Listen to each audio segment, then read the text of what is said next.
don't have the strength to take this suitcase any further. I wonder who can help me.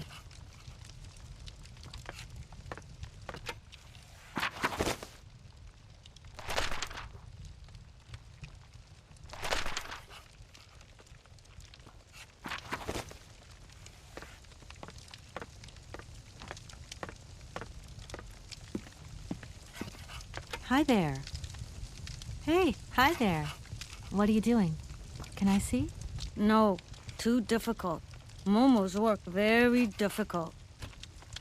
So, your name's Momo. I'm Kate. Momo do like Hans. He draw. Hans? Don't disturb Momo. Momo work difficult. Will you show me your drawing? No, not finished. Go away. I've just arrived. My case is a little heavy. Can you help me take it up to the room? Momo's strong. Very strong. But no time. Momo very busy. I guess I'll let you continue working.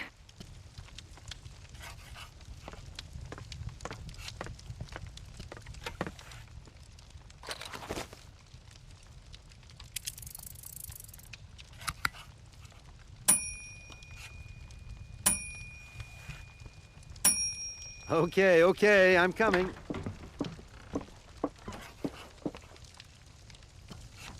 Hi there. Hello there, ma'am. I would like a room. My company should have made a reservation in the name of Walker. The company is Marson and Lormont Associates. The name is Kate Walker. Of course, Miss Walker. You are in room 6 on the next floor up. Thank you. Could you possibly take my luggage up, please? Your luggage? Why, of course. Please do excuse me, Miss Walker. We have been neglecting our duties. Guests are so rare these days that we forget our manners. So you're the American woman? Is it true what people say, that you've come to buy the factory? Not factory. Anna's house. Hans' house. Excuse me? Would you quiet down, you mischievous little boy? I imagine our little town must disappoint you. You see, today is very sad for us. It's a day of mourning. Today is the funeral of Miss Anna. Momo sad, but Hans not dead. Hans long way away. Anna told Momo.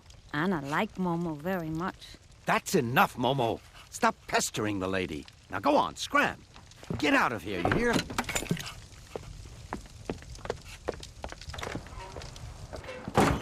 What was I saying? Oh, yes, Miss Anna. Such a great loss for Valadilene, it really is. Because now that she's dead, the factory will close. But you're here to stop that happening, aren't you? Our future is in your hands, Miss Walker. What? Anna Voralberg is dead?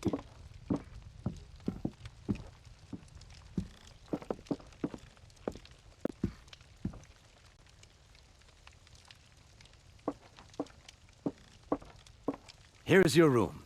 I hope you like it, Miss Walker.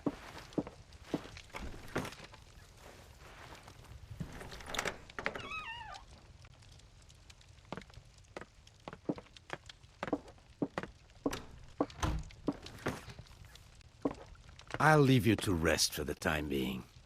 You must have a lot of work to do. You know, the takeover of the factory is very good news for us here.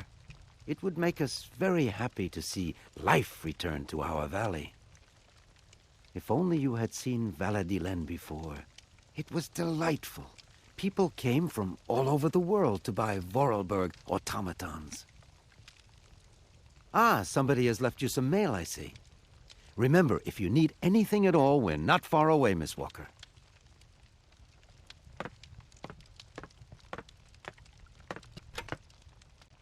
I should tell Marson about the death of Miss Voralberg.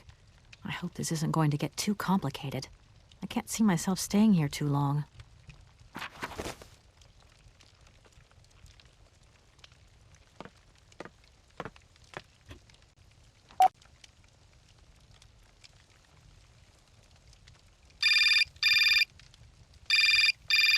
Marson and Lormont, how can I help you? Can you put me through to Mr. Marson, please? It's Kate Walker. Hold the line, please.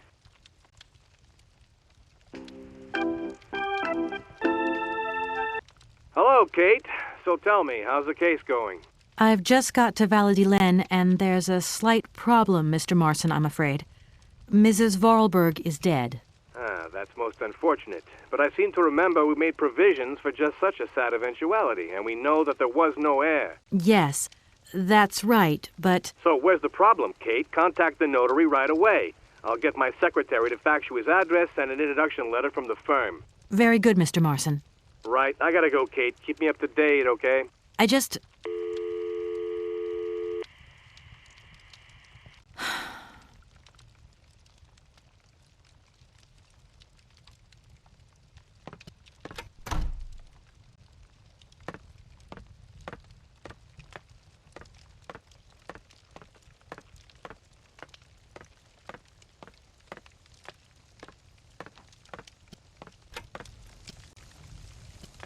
I'm back again. Miss Walker?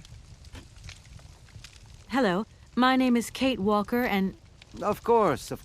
Walker, room 6, next floor up. I think I'm going to need your help again. Are you leaving already, Miss Walker? Should we bring down your luggage? No, I'm not leaving yet. It's just that... We would love to help, but just think what would happen if the telephone rang, or if a fax arrived. Or if a customer came through the door. We don't have 5 minutes rest here. I'm sorry. Oh, it's okay, no biggie.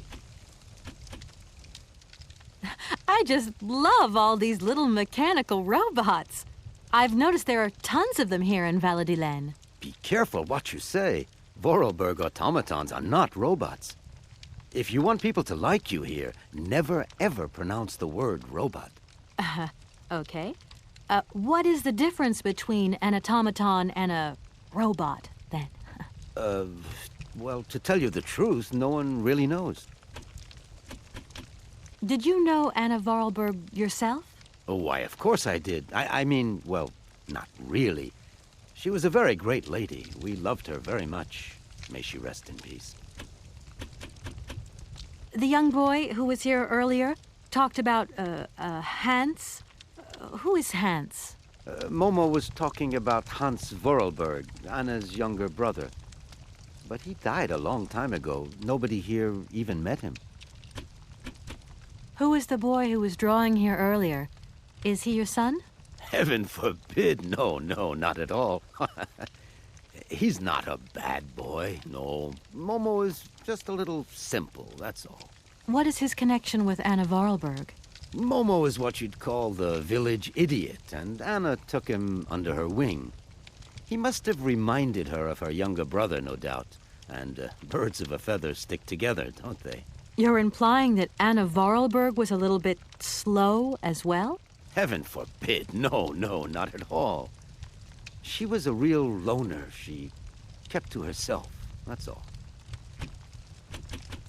A fax didn't arrive for me, did it? Maybe. I thought I heard the phone ring. Do you think you might want to go and check? Certainly, ma'am. Immediately. Thank you very much.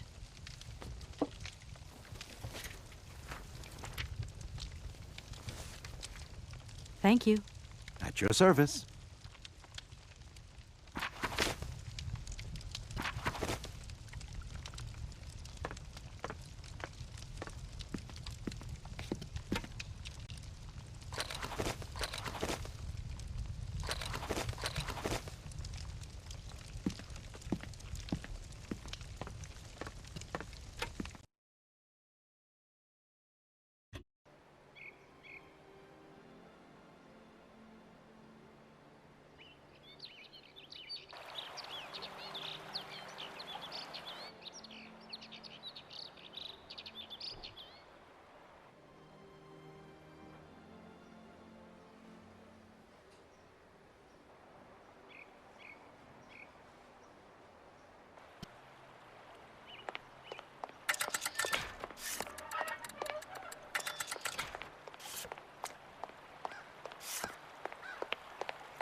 Good morning. Good morning. What a pleasure to meet such a lovely young lady honoring our aging streets. Please sit yourself down next to me so we can enjoy the air together. It would be a pleasure, but I'm afraid I don't have the time. Some other time, maybe. I hope so, miss. I remember when these streets were full of vibrant life. In those days, there was a charming encounter to be had round every corner. Our good little town of Valadilene is not what it used to be. It looks like things have changed a bit around here. Our children have all left the valley. They need to earn a living, don't they? Can't really blame them. You have to move with the times, don't you? And it's not at the Voralberg factory that they'll find jobs. Being excluded from the world is not an easy burden to bear, believe you me, miss. But it's such a pretty little village. I can tell you're not from these parts. I hope you enjoy the pleasures that we still have to offer. Good day to you.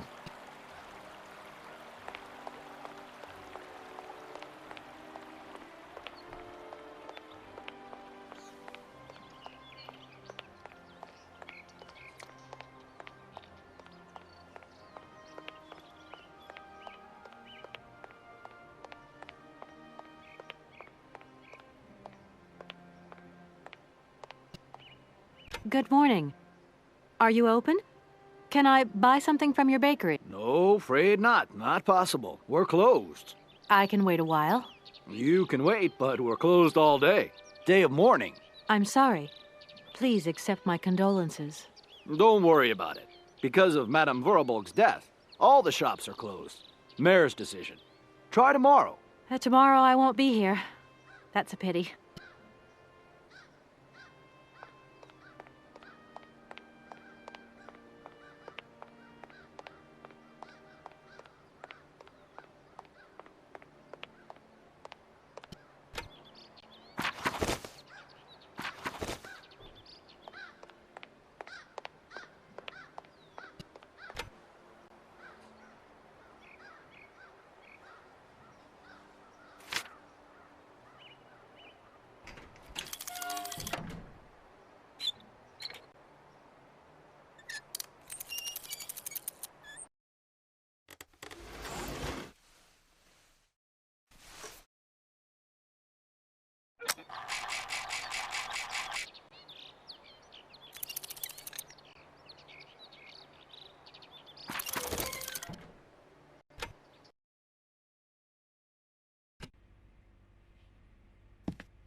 Hello, sir.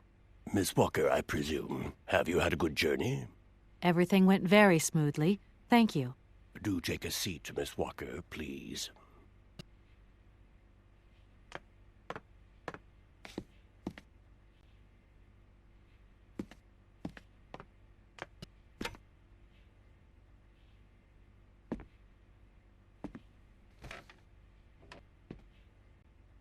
I imagine you are aware of the business that brings me here. Of course. I was waiting for you.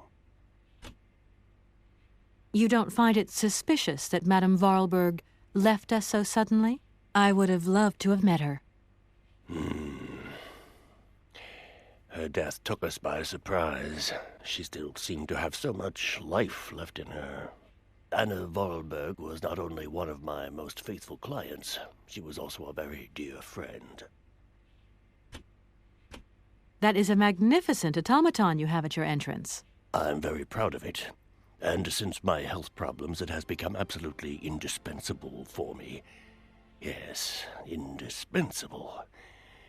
It was Anna Voralberg who had the idea. She provided many houses with this kind of machinery. Have you ever met Hans Voralberg, Anna's brother? I have a few vague memories of him, that is all. I was very young at the time. Very young. If you don't mind, can we come back to that later? Seeing how as Madame Voralberg is no longer with us, I trust that I can rely on you to conclude the sale? Please do not set your hopes too high, Miss Walker. I fear that I cannot be of much help to you. I am the legal representative for the Universal Toy Company. I'm responsible for... So I understood, Miss Walker. At the tavern, I met a young boy by the name of Momo. I was informed that he is mentally disabled. Whatever his condition, He told me about a man called Hans. He's apparently Madame Voralberg's brother. Moreover, it appears that Hans is not actually dead. What do you think of that? Let us take one thing at a time, Miss Walker. You will receive all the information you need in due course, you can be sure of that. Miss Walker, I am afraid that the sale of the Voralberg factory is not as straightforward as it first seemed. Whoa there. Everything was agreed. We'd obtained Anna Voralberg's consent, and her death does absolutely nothing to invalidate that. Now, I have to be back in New York the day after tomorrow, Maître Alfotaire. My client and I are impatient to seal this deal. I understand only too well, Miss Walker. There is an heir, Miss Walker. Excuse me? An heir? But Madame Voralberg never married, as far as I know. And in my last conversation with her, she absolutely never mentioned this detail. Miss Walker, believe me, I was more surprised than you are. Anna Voralberg sent me a letter 2 days before she died. Understand, Miss Walker, that had I known about this earlier, I would have informed you. I shall read you the document in my possession. I am so very old. It seems that today life is slipping away from me more quickly than I imagined, and I fear that I will not be of this world to sign the takeover contract for my dear factory. So I must make this confession to you now. My brother Hans is still alive. It would not surprise me if you find this difficult to believe, but it is indeed the truth. You must remember his death, his funeral, too. Even though you were very young at the time, it was but a sordid charade dreamt up by our father. To him, the very idea that his only son should wish to leave Valadilene and abandon the family business was unbearable. When Hans left, he preferred to think him dead and make everybody else believe this too. He obliged me to bear this terrible secret as well. I repeat that Hans is still alive. So when I die, it is he who becomes the sole and rightful heir of our factory. Okay, I see. If Hans Voralberg is not dead after all, then I just have to sign the contracts with him. I suppose you've already contacted him? Where can I reach him? The second half of the letter informs us that Hans Voralberg is somewhere in Syberia. I will leave the document in your hands to read at your leisure. Anna Voralberg had no further information to add? Unfortunately not, Miss Walker. I have told you as much as I know. The situation, in legal terms, is now clear. If you want to conclude this sale, you have to find Hans Voralberg. Apparently, there is a body lying in the town cemetery. There also seems to be some ghost wandering around Syberia. It seems you have your work cut out for you.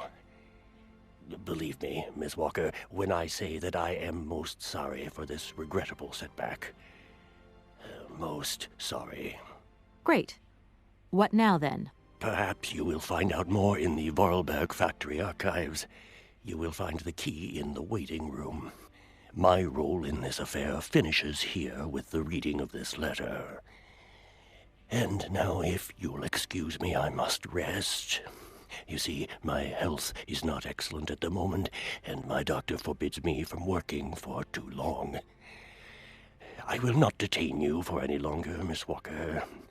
Do not forget to close the door as you go out.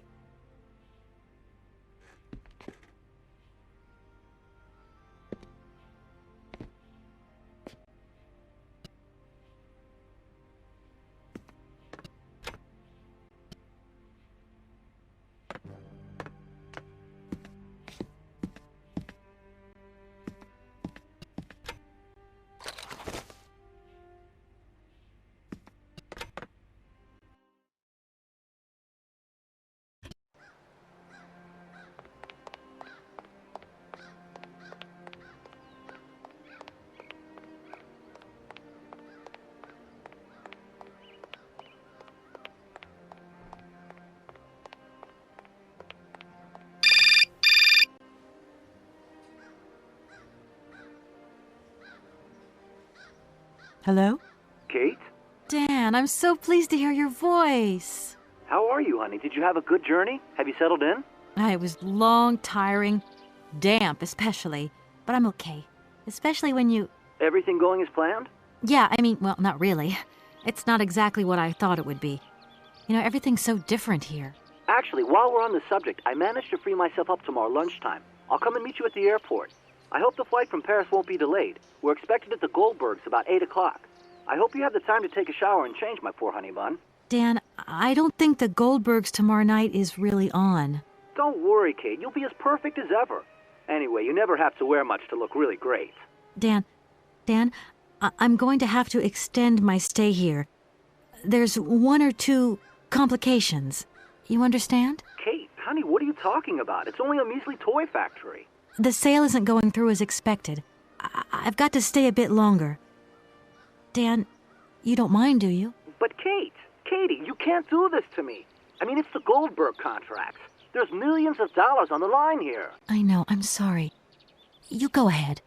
Don't worry about me. I'll get back as soon as I can, I promise. Okay, I've got to go. I'll call you back soon. Love you, honey.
Good morning.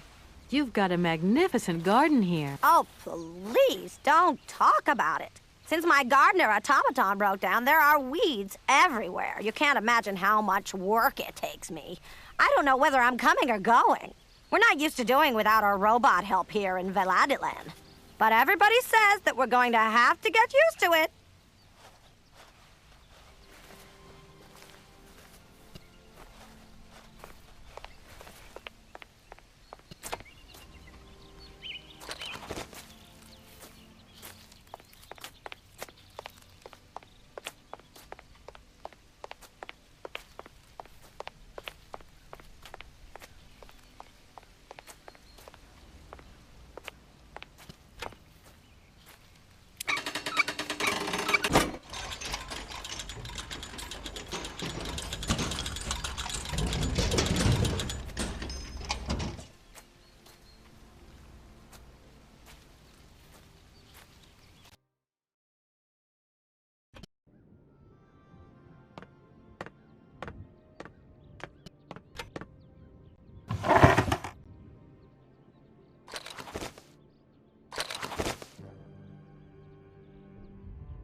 Mammoth. You draw mammoths for Momo? Momo, it's you. You scared me.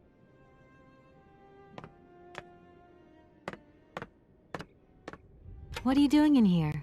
Momo want Mammoth picture, like Hans' picture.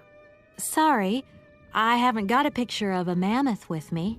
Take paper and pencil and draw Mammoth for Momo.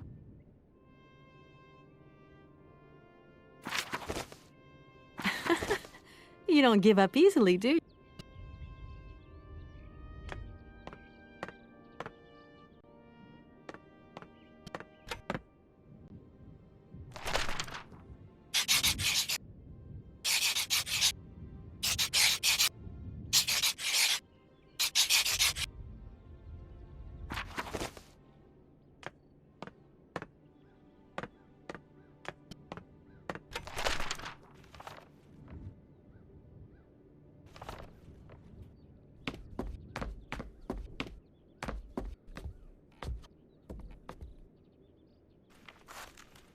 Thank you.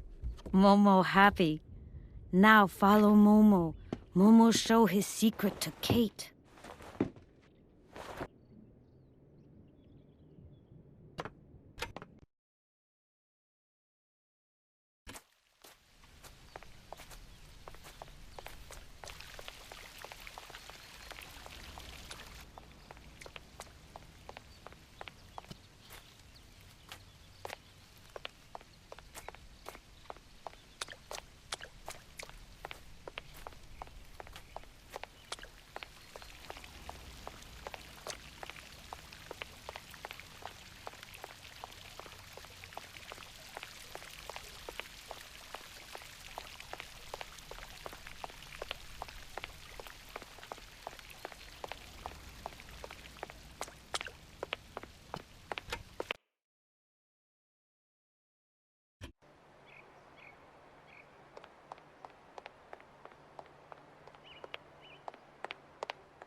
There you are, Momo. This is some walk you've taken me on. I've got to say, though, it sure is mighty pretty. Momo come here often. Momo like make splash in water. Tell me, Momo, do you really think that after all these years, Anna's brother is still alive? Anna always say Hans go away, but Hans come back maybe. Why have you brought me here? Mammoth doll in cave. Very important for Hans, Anna say. Cave? What cave? Where? Momo not liar. You are a strange one, Momo. I'm beginning to see why Anna Voralberg liked you. Momo, Momo look like Hans. Momo very proud. It must be fascinating to live in a village full of automatons. Automatons made by hands. Difficult work. When Momo big, he do like hands. Momo friend of automatons. Tell me, Momo, did you come here a lot with Anna? Mm-hmm. Anna like Momo. Anna like hands. Anna on journey. Momo, I've got to go now. But see you later, maybe.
Hello? Kate? Is that you? Well, yeah, who did you think it was? I didn't recognize your voice, that's all. Must be the distance or something. So, spill the beans. What's Europe like? You lucky lady, you. Honestly, I never get that kind of break. Well, so far all I've seen of Europe is this tiny village, and frankly, they're not very hospitable. The whole case is getting really complicated. There's this surprise heir I've got to find. I know. I talked to Lynn, who bumped into Joss, and she had coffee with the head honcho this morning. He didn't sound at all happy. The client's meeting him tomorrow, and when Marson tells him that the sale's not even gone through yet, whoa, you're going to be pleased you're on the other side of the ocean when that bomb goes off. Yeah, I get the picture. But so, how about yourself? What's up at work? We lost the Farah Lou trial. I worked 5 months on that dumb case. I remember. So, for a bit of therapy, I went to Boomy's. The sale started yesterday. Wow, lucky. It was absolutely crazy, Katie. Absolute mayhem. You know that blue silk top I wanted? Guess how much I got it for? I don't know. $250? $200? $140. Just get yourself back here and I'll go down with you. Like it's my choice. Look, I gotta go. Call me soon, huh? I want a blow-by-blow account of every moment of your great adventure. Get out of here. Look after yourself. You too.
Hello. Kate, so what's new? We've got a problem, Mr. Marson. What problem? Come on, Kate, don't beat around the bush. There's maybe an heir. What? Hans, Anna Voralberg's brother. Looks like he's still alive. We can't buy the factory without his consent. What? What is this? Where's this mystery brother come from? And more to the point, where is he? What did the notary say? Nothing. I mean, nothing else. You know, sir, it's an odd town here. Everything's odd. The people, things. The situation's not straightforward. I have a small bit of research to do. Listen to me, Kate. Universal Toys is one of our biggest clients, and I don't care how weird that town is. All that matters is that you do not set foot back in New York before you've tied up the deal. Get the picture. Yes, Mr. Marson. You can count on me.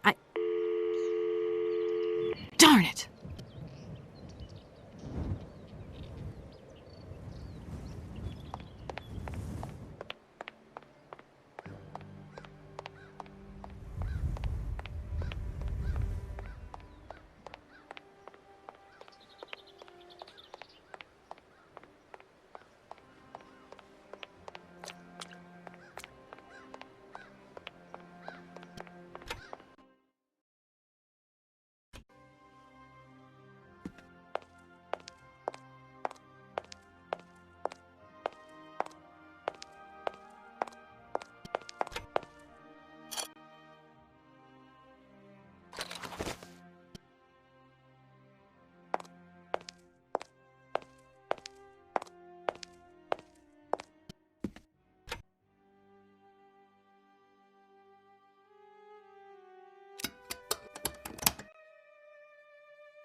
Yes, hello? Kate, what happened to you, my poor munchkin? I've been trying to contact you for hours. I'm in Europe, Ma. Job thing. What? Europe? My God. Oh, I've got such happy memories of Europe. Some of them even involve your father, but that's enough of that. Tell me, where are you? Paris? London? Venice? Valadilene, yeah. I know, it's a bit out in the boonies. What in the world are you doing out there? You know, business. I've got to see through the takeover of some old family business that's got a few debts. It's a really charming place, but there's one or two weird things going on here. I can't go into it now. Oh, well, that's right. Your old mother's too dumb to understand it. You really do take after your father sometimes. Mother. Kate, you'll never guess who I saw yesterday? Ma, I haven't got a lot of time, you know. Frank! Ma, please. I've got to go. Frank Malkovich, the Russian opera singer. Well, maybe you don't remember him. He was quite a star in his day. Listen, Ma, I really don't have the time. I'll call you back. He is as charming as he always was. We spent the... Mom, I really have to go. I'll call you back, I promise. Lots of love. Kate!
Oh, many thanks indeed.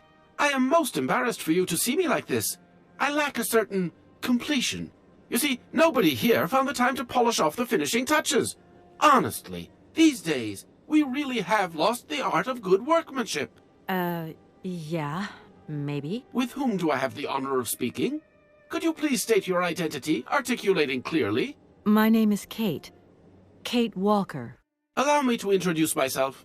I am Model XZ2000. My common name is Oscar. I represent the technological zenith of this factory's production. I have been designed to drive a locomotive. A touch messy, but an essential task. Have you logged my first and last name? Perfectly. Kate Walker. Pleased to meet you. Me too, Model XZ2000. Please, all my friends call me Oscar. This fad for cryptic names is such a bore. Could you imagine being called by your passport number? I suppose not, Mr. Oscar. Sir. Do you know where I could find the factory paperwork? I cannot reply to this question with precision. Try Anna Voralberg's office above the machine floor. As bizarre as it may seem, I have the impression you are the only person who can help me. I very much doubt it, Kate Walker. Why do you say that? What good am I without appendices, I ask you? Does the name Hans Voralberg mean something to you? Of course. He created me. But I'm sorry to say that I am yet to meet my maker. Have you any idea where he might be right now? No, Kate Walker. But I am sure I would experience great metaphysical satisfaction in his presence. You said you were a train engineer? What train would that be? But, Kate Walker, you have not seen the magnificent train waiting at the station? And where is that train going, Mr. Oscar? The train is going far away. Very, very far away indeed. Are you taking any passengers? My duty is to drive the train. Above all, to avoid delays. An engineer prides himself on punctuality. I will agree with you, though, Kate Walker, that a train without passengers is hardly a train at all. You haven't answered my question. For further details, please consult Anna Voralberg. You are a very strange robot. Automaton, if you please. I'm sorry. I didn't mean to offend you. Automatons have an additional soul auxiliary, you understand? I think so. Has it been a long time since you last saw Anna Voralberg? 72 hours, 32 minutes, and 20 seconds to be precise. This regrettable absence explains the delay in my production process. Anna Voralberg is dead, Mr. Oscar. What do you mean by the notion of death, Kate Walker? Broken. Disactivated. Worn out. Damaged. Unplugged. Oh, that really is most bothersome. I'd rather counted on finishing my production. Can I be of use to you? Why, you certainly can. I absolutely must have my feet. My hands are Model XZ 2003. My feet are Model XZ 2005_B. Be careful. The Model XZ 2005_A has evidenced some rather embarrassing performance failures. Like bugs? Automatons do not have bugs, Kate Walker. They simply display functional idiosyncrasies. I'm sorry, I didn't know. What do I have to do to get you a pair of feet? Use the assembly line to construct them. You will need a production punch card, on which is recorded my body design data. Here is my own punch card. Okay, I'll give it a go. Thank you, Kate Walker. Oscar, I am delighted to have met you. See you again soon, I hope. Yes, Kate Walker.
Okay. I, Anna Voralberg, swear to my brother Hans to never ever mention this to anyone. It's right there! You see? But it's dark in there. Don't worry, I took a lantern. From the factory. Girls, honestly. You won't look so clever when Father notices you've stolen one of his lanterns. Oh, I'm all covered in mud because of you. Look, Anna. Look. I've seen paintings like this in a library book. They're like... You swore, Anna. It's a secret between you and me. Hey, look. There's something else up there. Oh, come on. It's like a toy. I have to have it.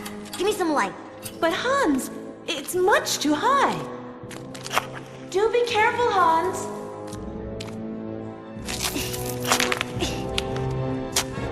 Hans, be careful!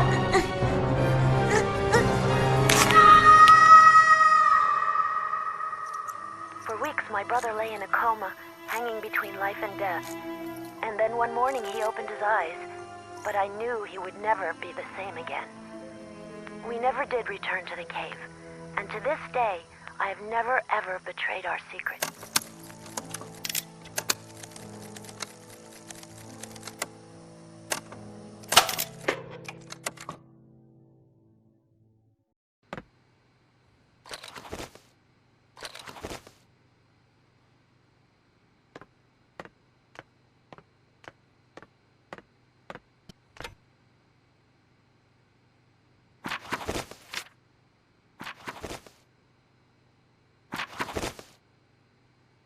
Oh my gosh. Invoices, invoices, more invoices. I never knew the factory was in such a bad way financially. These last 2 years must have been very hard for Anna Voralberg.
Here are your feet, Oscar. I hope they fit. Kate Walker, I see you managed to produce 2 XZ2005_B models.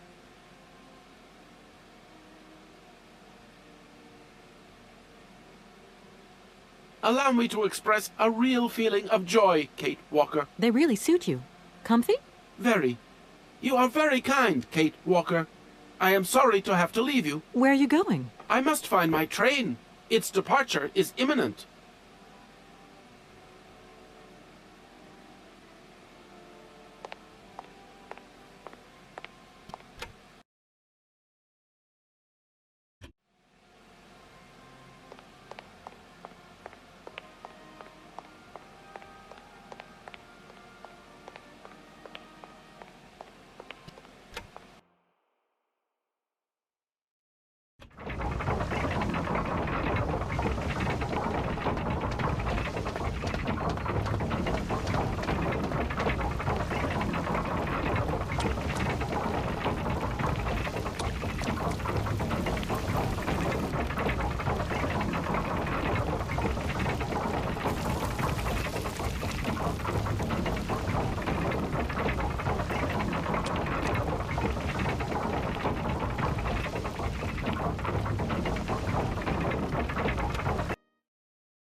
Hey there, Oscar.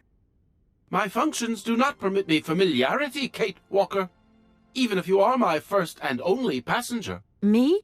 Your passenger? Yes, you, Kate Walker. Is it not for that reason you completed my production process? If you say so.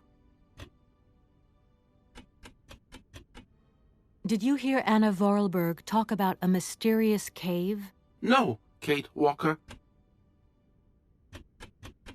This train is amazing. I'm going to travel like a princess. I am happy that you like it, Kate Walker. This train has been designed to optimize passenger comfort. I have decided to come along for the ride, Oscar. Ready when you are. Your ticket, please? My ticket? What are you talking about? The rules clearly state, Kate Walker, every passenger of this train must possess a ticket. Okay. And where do I get hold of a ticket? Only the ticket vendor may issue tickets. You are in luck. The ticket office must be open now. You should go there immediately.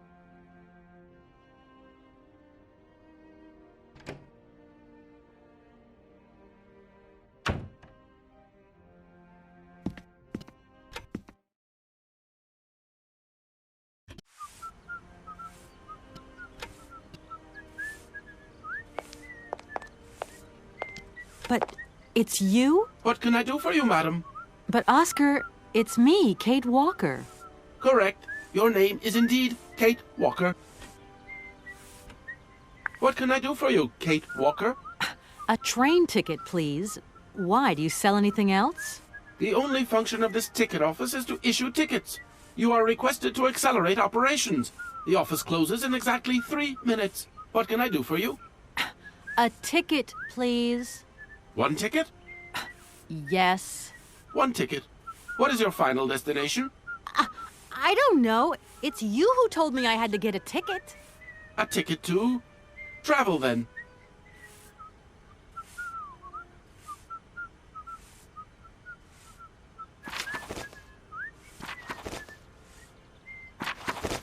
There you are. Do not lose it. This office is not entitled to produce duplicates.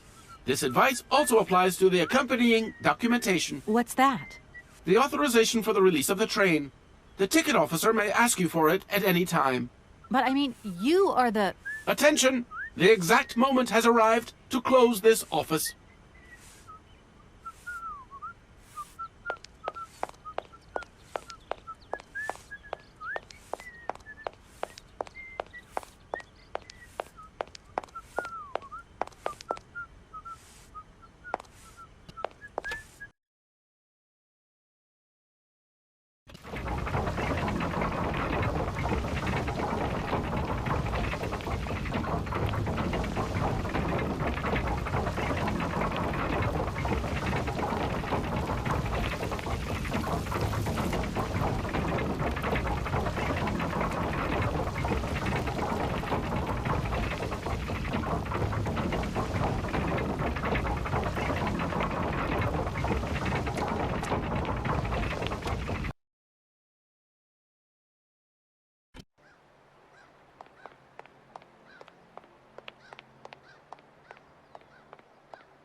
It's me again, Oscar. Hello, Kate Walker.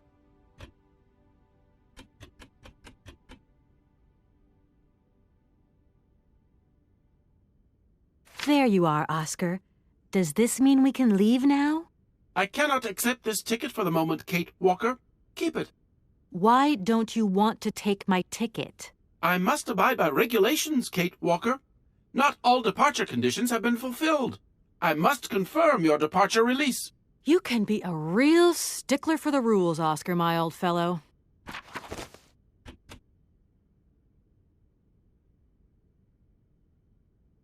Here, this is your stupid train release ratification, Oscar. Thank you, Kate Walker. That is perfect.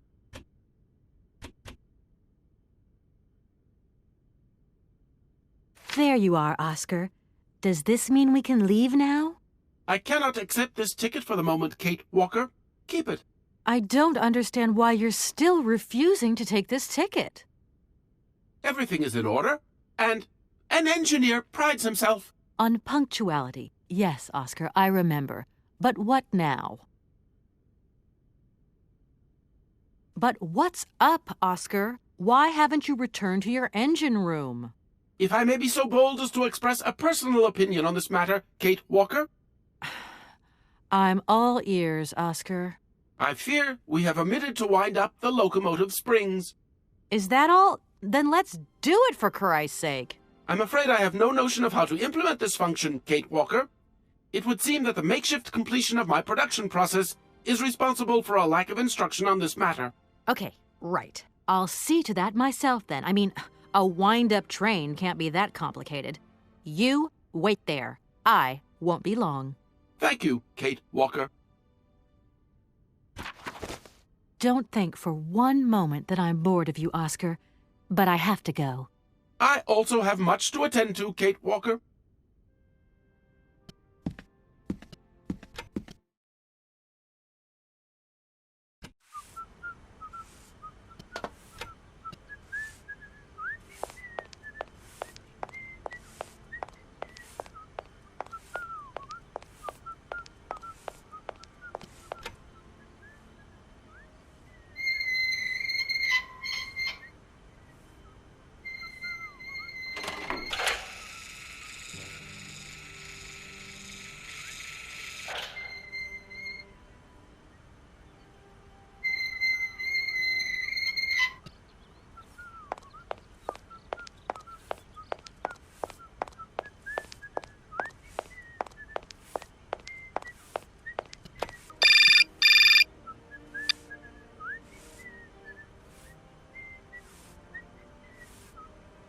Kate, it's me again.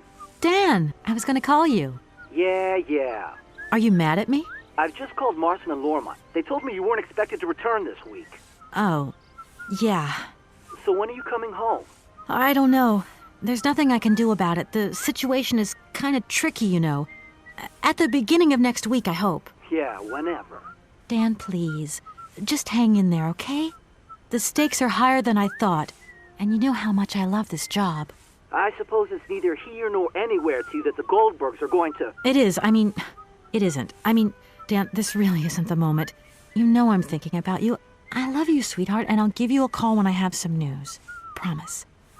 I've got to go now. I've got kind of a train to catch. A train? Where are you off to now? This is crazy, Kate.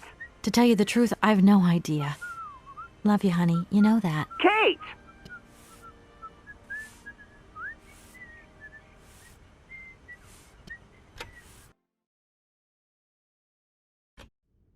It's me again, Oscar. Hello, Kate Walker.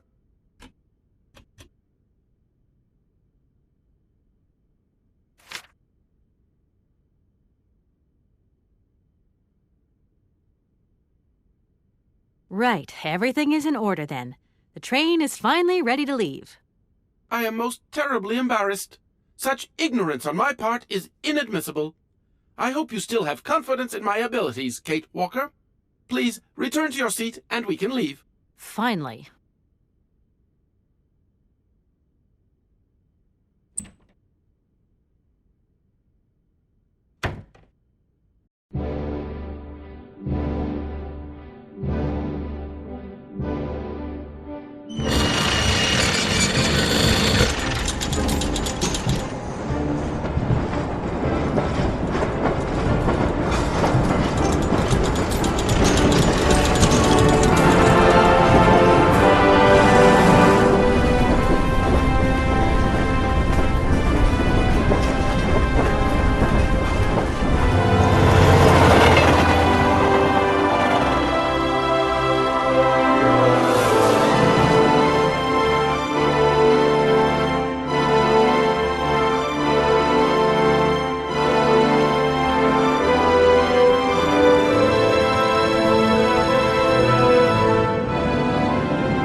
Where are we, Oscar? At the halls of residence of Barrockstadt University. And do we really have to stop here? The situation is incompatible with the pursuit of our journey. What are you waiting for, then? Wind them up. Find a way. There must be some sort of train winding thing just laying around in this weirdo station. I have seen nothing that fits that description, Kate Walker. I guess we'd better find out, then. I do not like this station. The atmospheric humidity is detrimental to my sophisticated wheel workings. I will wait for you inside the train. Wimp.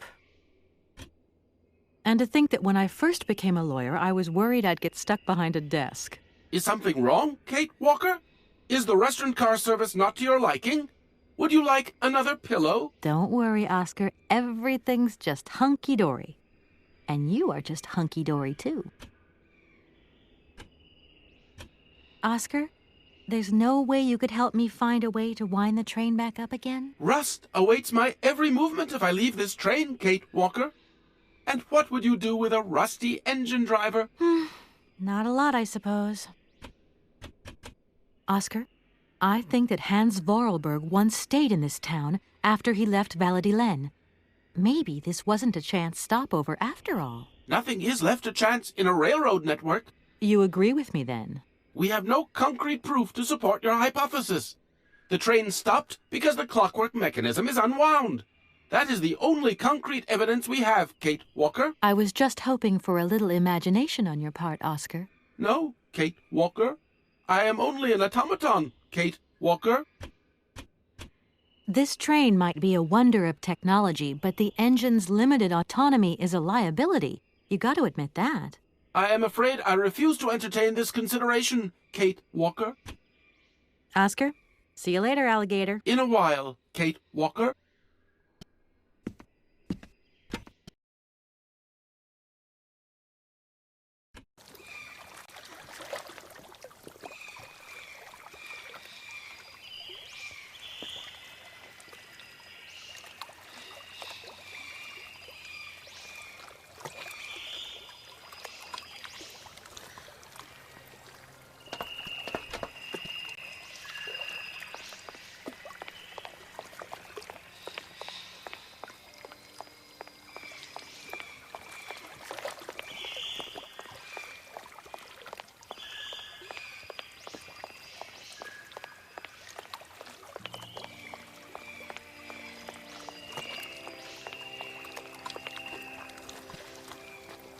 Hello.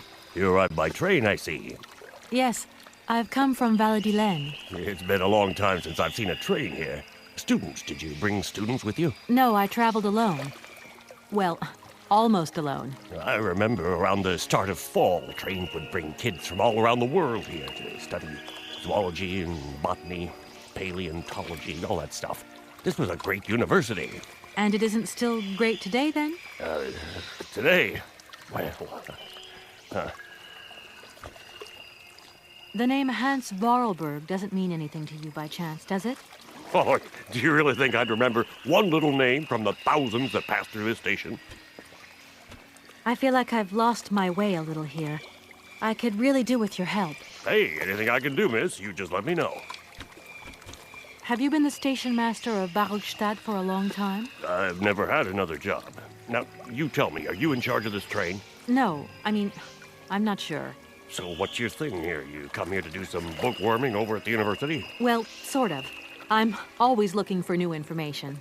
Well, you don't seem to know a lot. And about that train, it's going to get in the way if you leave it there, that's for sure. In fact, I'm a lawyer, and I'm conducting a pretty unusual investigation. Investigation, huh? I'm just a station master. I don't know too much about anything. Well, you never know. Anybody could be significant in this case. You see, nobody actually tells me anything, so my hands are totally clean. I never implied they weren't. You don't know where I might find equipment to wind up my train springs, do you? Not in this station, that's for sure. And I would know. You might want to try near the wall. So, you thinking of staying for long, miss? No. I don't know, actually. 1 or 2 days tops. You see, I've got to wind my train back up so that I can continue my journey. It's just... If you stay here too long, I might get in trouble. A train should stop, then leave again. That's the rule. Besides, your machine's disturbing the birds. Maybe you could take me up to this wall? If there were two of us, we could find what I need to wind up my train even quicker. Miss, forgive me, I gotta stick by the rules. You know, I have to man the station. I don't want to get into trouble with my superiors at the university. You understand? I'm sorry to junk up your station like this, but the spring mechanism on my train needs winding. A spring-operated locomotive? There's a thing. Yeah, and an impractical thing, too. Yeah, I always dreamed of taking a train, but now I'm over the hill. And someone has to take care of the birds, after all. All these birds in a station. It's amazing. This is no ordinary station, miss. Oh, no. These birds are part of the prestigious University of Barrockstadt ornithological collection. Over the years, this aviary has housed some of the most fantastic species from all over the world. And I am not exactly your typical station master either. This little world is my responsibility, and that is no easy task. I can well believe you. And you know what's the hardest? The hardest thing is to keep interspecial harmony. One day some explorer introduced a couple of cuckoos from the Amazon. Whoa! It wasn't a good idea? A nightmare. You know, cuckoos lay their eggs in the nests of other species, right? Now, what's more, they also push the host's eggs out of the nest so that they receive all the mother's attention, right? Accursed cuckoos. Nightmare. I see what you mean. That's one tricky bird. And there was nothing you could do to stop it? The faculty declared the bird a protected species. If it wasn't for our mechanical eagle, we were sitting on a major ornithological catastrophe. You have an automaton here? A wonder of technology. It's an eagle that's mounted on rails in the air. It passes through and it swoops down to collect parasite eggs. But heck, the dang eagle's been out of order for several years. Impossible to collect the eggs myself. Why not? I can't climb up the gangway. I fell off it several months back and I still have a pain in my spine. Not to mention the vertigo I've been getting. I only have to look up in the air. Whoa. You poor soul.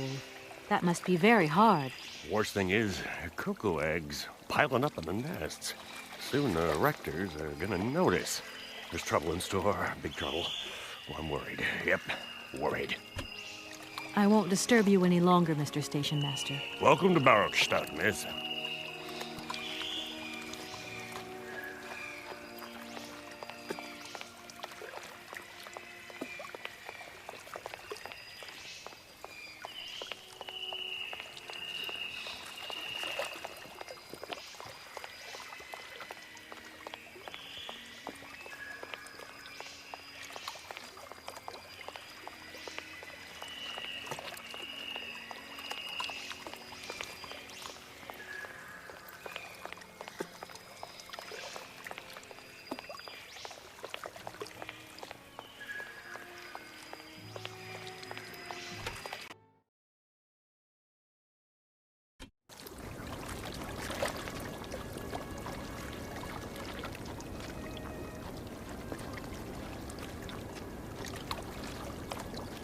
That thing looks like the winding machine I used in the Valadilene station.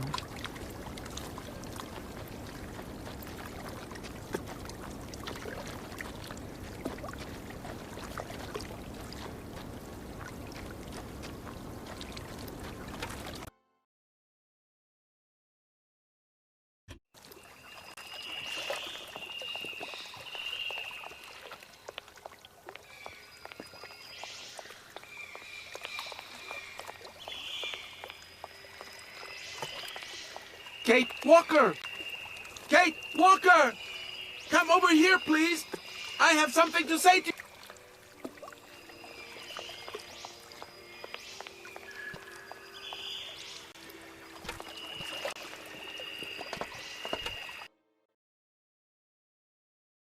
Yes, Oscar, what is it? A message has arrived for you. A message? You have been summoned to see the rectors. They are the highest authority at the university. They want to talk to you. Talk to me? Yes, to the person responsible for the train. So, I'm in charge now, sure, okay. But why would these gentlemen want to see me at all? They do not say why, just that it's very important.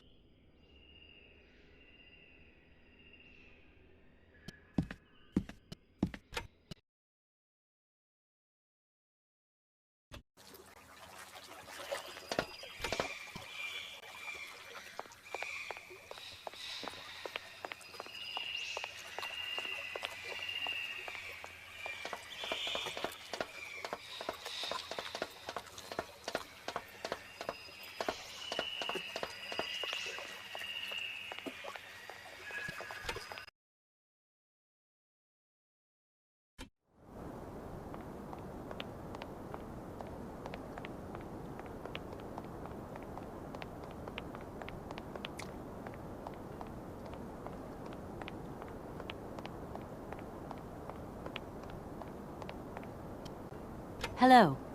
Hey, baby, you party? You sure looking mighty fine. Love those big, round eyes. Just who do you think you are?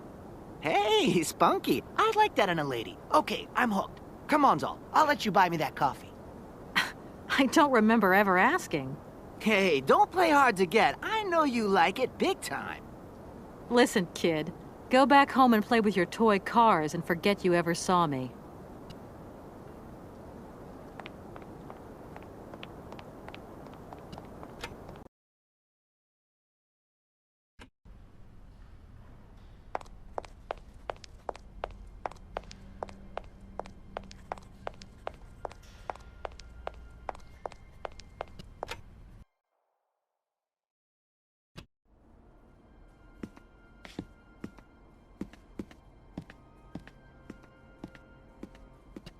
Good day to you, gentlemen. Tell me, young lady, to what do we owe this pleasure?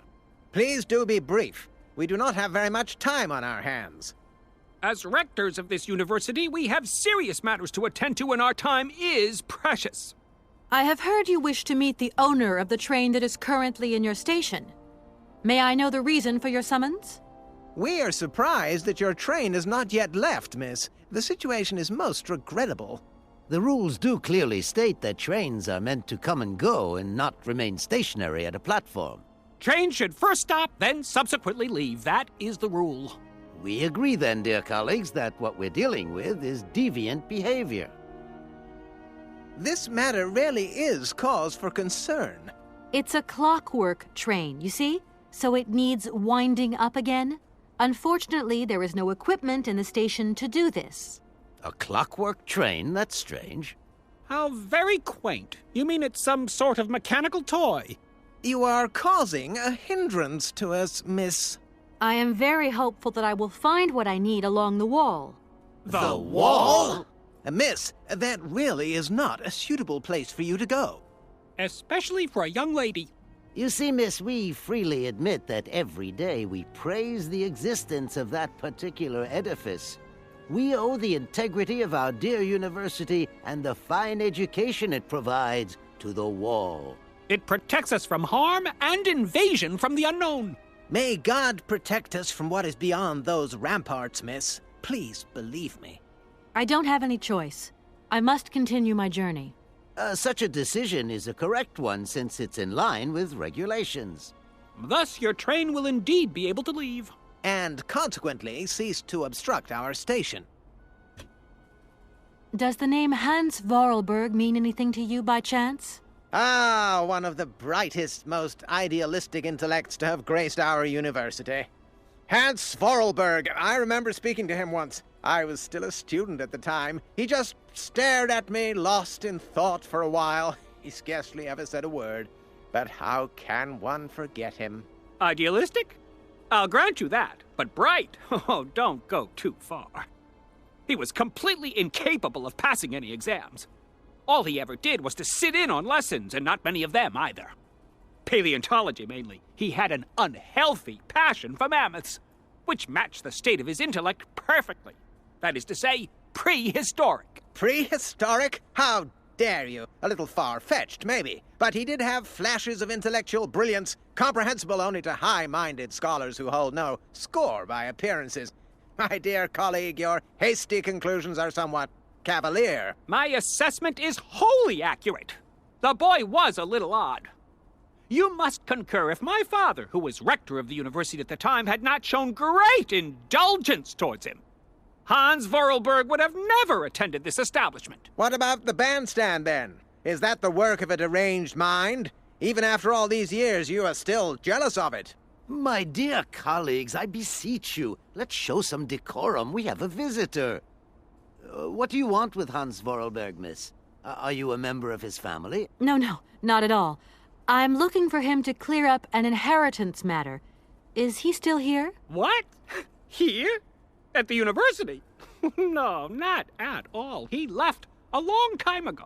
Yes, a very long time ago. The very year I was nominated to this position, in fact. Almost 50 years ago already. The poor soul moved on once he learned all he needed to know about mammoths. Ah, this establishment was never quite the same after his departure, it must be said. You mean to say it was never as bad? All that oddball brought to this university was his misplaced fantasies. Gentlemen, gentlemen, let's try to retain the calm and level-headedness that befits our position.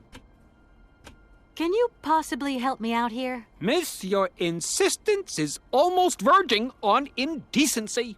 We cannot constantly be at your disposal. We have many other requests to attend to. If you don't mind, could you not disturb us all the time? Thank you. I haven't introduced myself. My name is Kate Walker.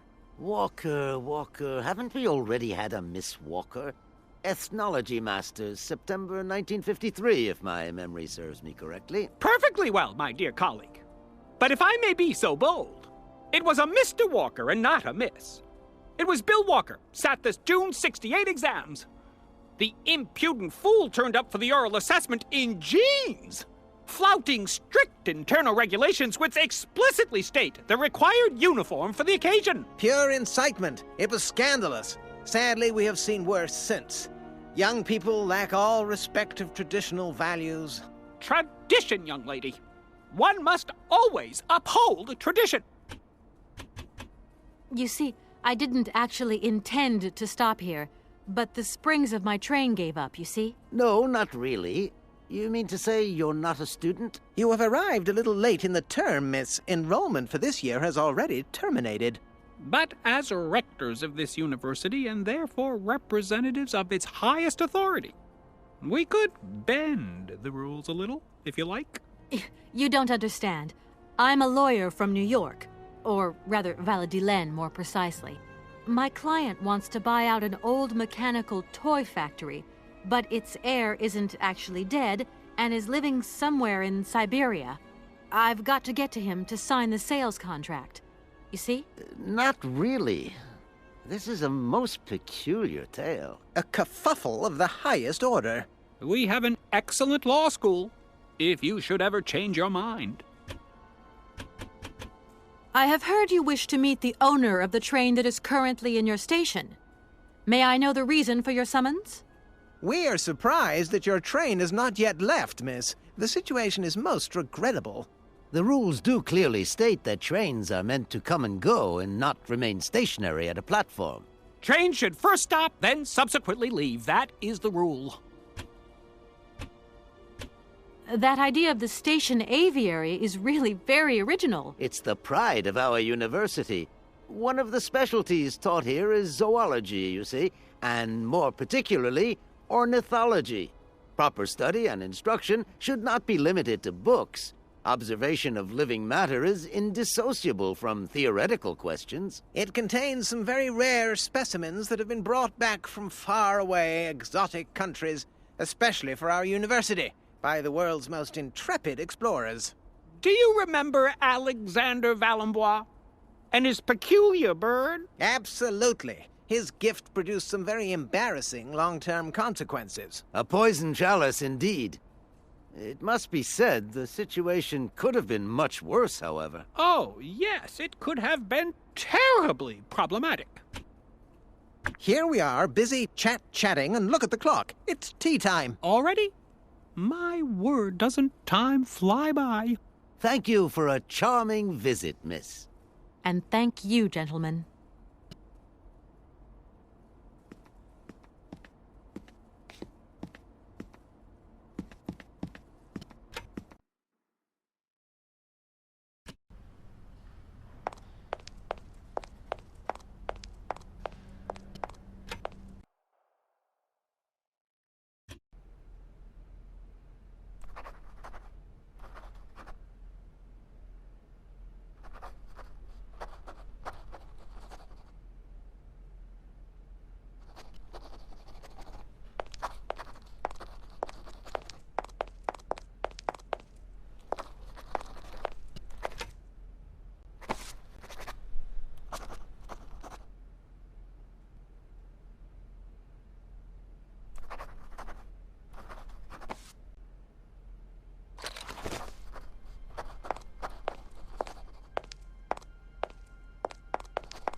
Excuse me.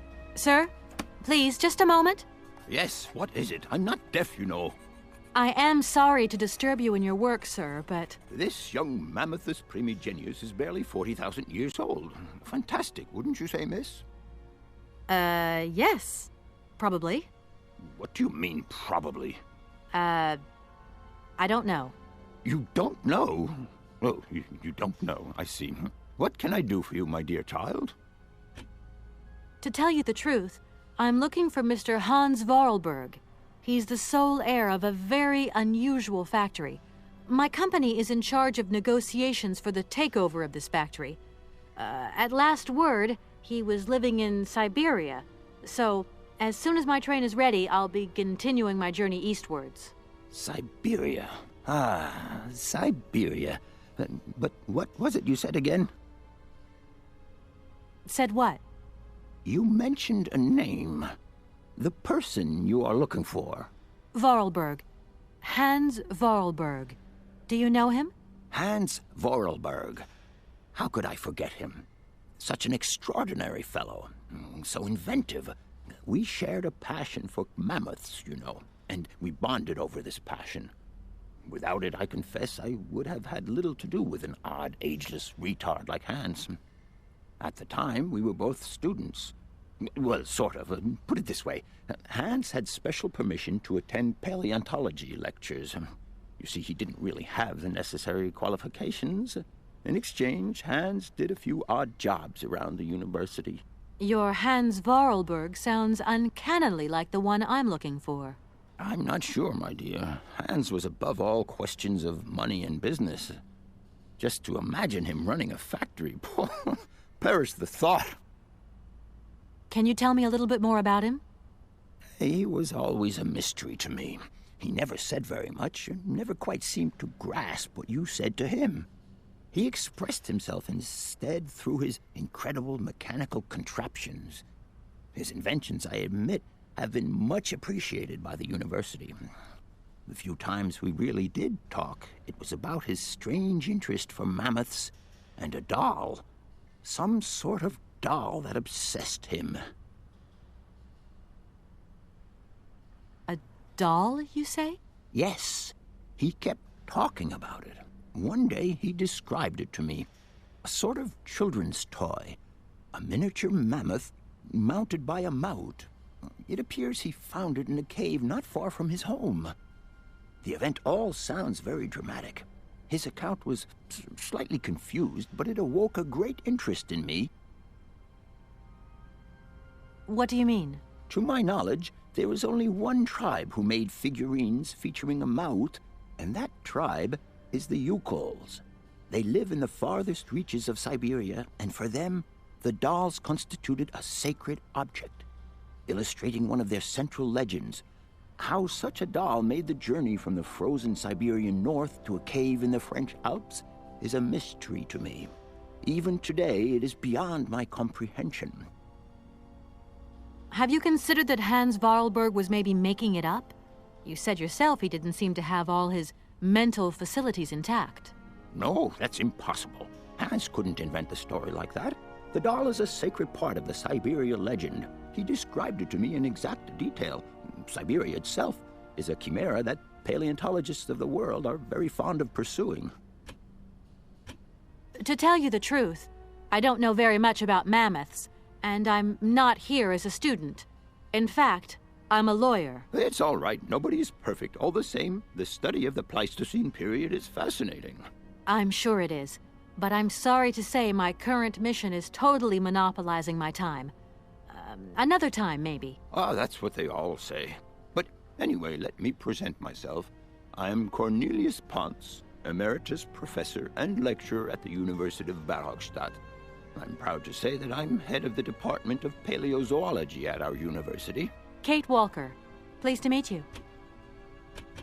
Please do excuse my persistence, Professor, but did Hans Voralberg ever talk about his childhood? About Valadilene and his sister, Anna? No, not that I recall. Pity. When I think of Hans, I'm always reminded of a mysterious mammoth doll he would talk about so often. A small effigy of a mammoth made of hide and mounted with its own miniature mouth. How come he was so lucky? Why have I not seen this? Arriving in Barrockstadt is an amazing experience. I've never seen such a station. You came by train? Yes, in a kind of clockwork train with a spring mechanism that winds down regularly. You mean you drive a train? Young ladies of today never cease to amaze me. Oh, no, I'm not the engineer. The train's engineer is actually an automaton.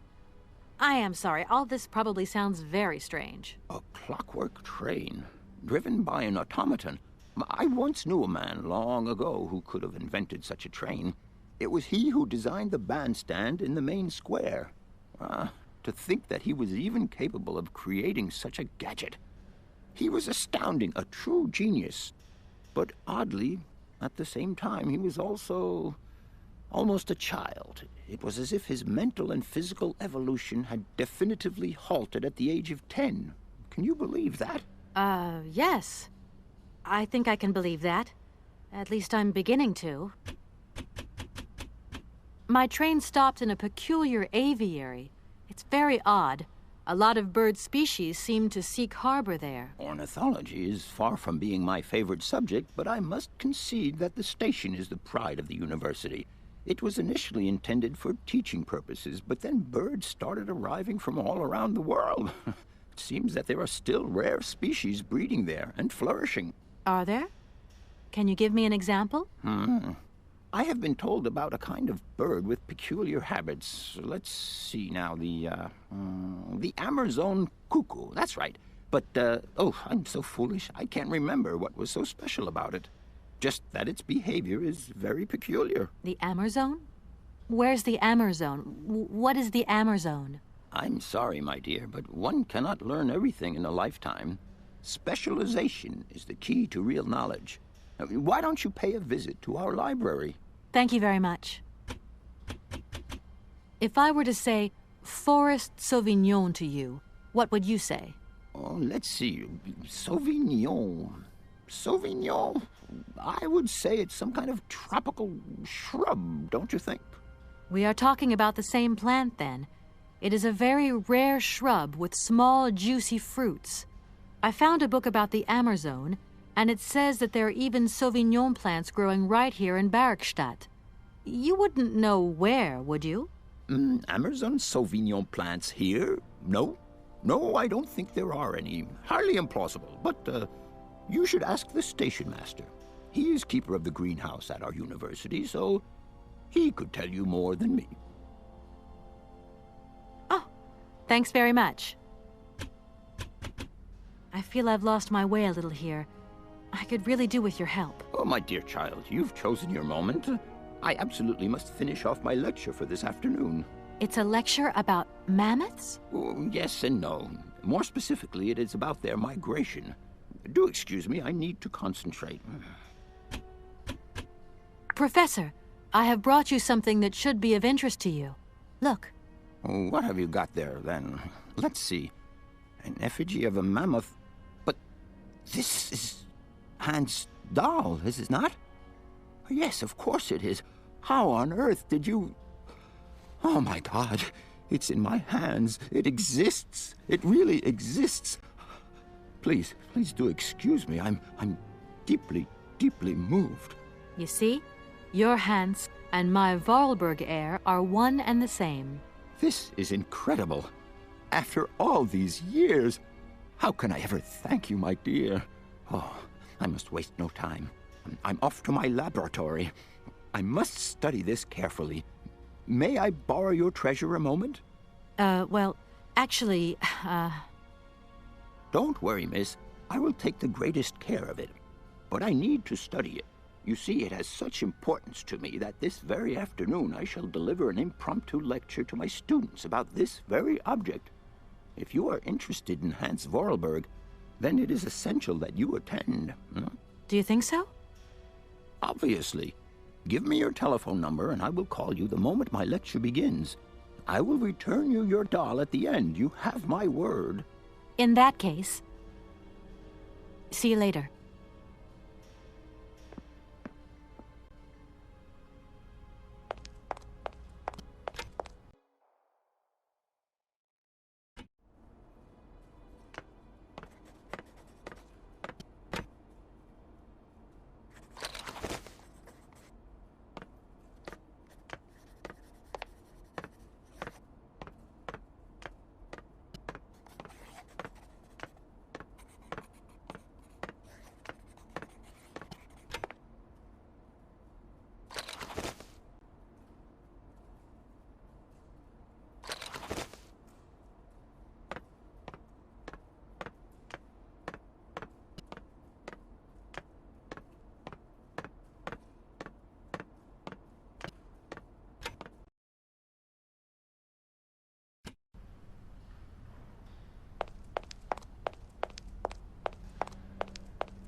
Hello? So, you got him then, this air? Ah, it's you, Mr. Marson. Good day, and how are you, sir? I'll feel a whole lot better when this whole business is over and the sales contract is signed. Where the hell are you? I'm in Barrockstadt. Bollocks what? What in God's name are you doing there? It's a magnificent university town. It would appear Hans Voralberg once passed by here several years ago. So if he isn't there anymore, then there's no point hanging around. I hear what you're saying, sir, but I have good reason to believe that Hans Voralberg is still alive. For the time being, I'm trying to gather extra information from people who have known him. What's your next destination? I'm not exactly sure yet. Doesn't sound like you know too much, Kate. I just need a bit of time, Mr. Marson. Yeah, well, time is what you ain't got. Keep me posted.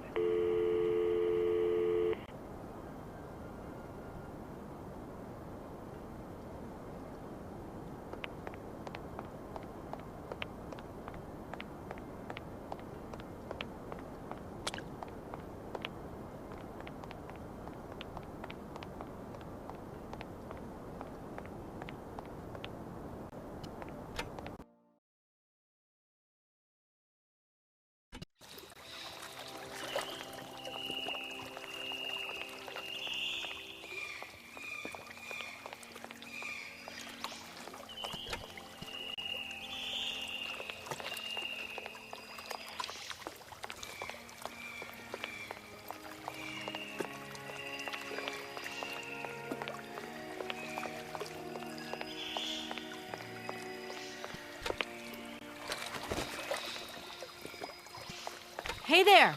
On the boat! Guten Tag, schöne Mademoiselle! My husband say, hello, young lady. You want to talk to us? My name is Kate Walker, and I'm a lawyer. I'm in charge of this train. This situation is really very new to me. Lawyer, good job. Earn lot of money. A lot? A lot? No, I wouldn't go that far. But I can't really complain, I guess. There's worse. Lawyer always ask a lot of money. Can we change the subject, please? I really don't want to go down this road. Are you from Barrockstadt? Yes. So you're like me. Birds just passing through. I'm stuck here because of my train. Kleine Puskereisen mit uns, no? What did he say? Train kaput. No luck for you. I have a little problem with my train. It's kind of broken. I've absolutely got to get it out of the station. Do you think you could tow it over to the wall with your barge? Lock closed. Barge block. But if the locks were open, would it be okay to tow my train then? Por que no? More money for that work. Da, it's possible. My husband say we help you if you give money. Right. And how much do you want? Ci quante? He want $150. $150? I don't have that much. No money, no barge. Let me offer you $75. Nay, $125. Out of the question. $100 and not a dime more. Correct. You have barge for $100. Great. Now, don't move. I'll be back as quick as possible with the money. You must really get to see the countryside. Do you know New York at all? We not understand.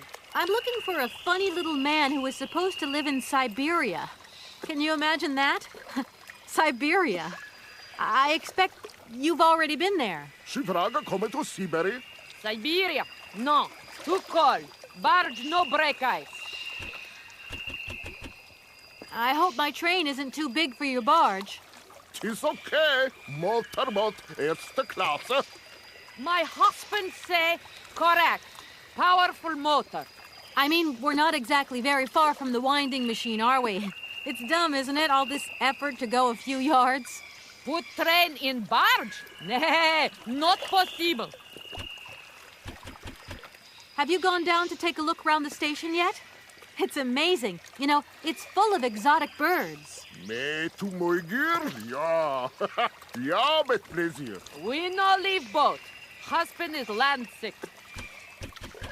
Have you ever seen Amazon Forest Sauvignon? Yet, never go Amazon. Do you know if I can find some here?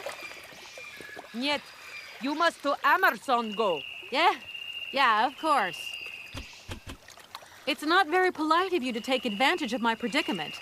We could have done favors for each other, for free, out of solidarity. Father, I speak not full. Money, yeah, muy full. Excuse me? My husband say need money for leave. $100 not lot for fancy lady like you. How would you know a fancy lady like me, really? I'll leave you to it. I won't disturb you again. До свидания.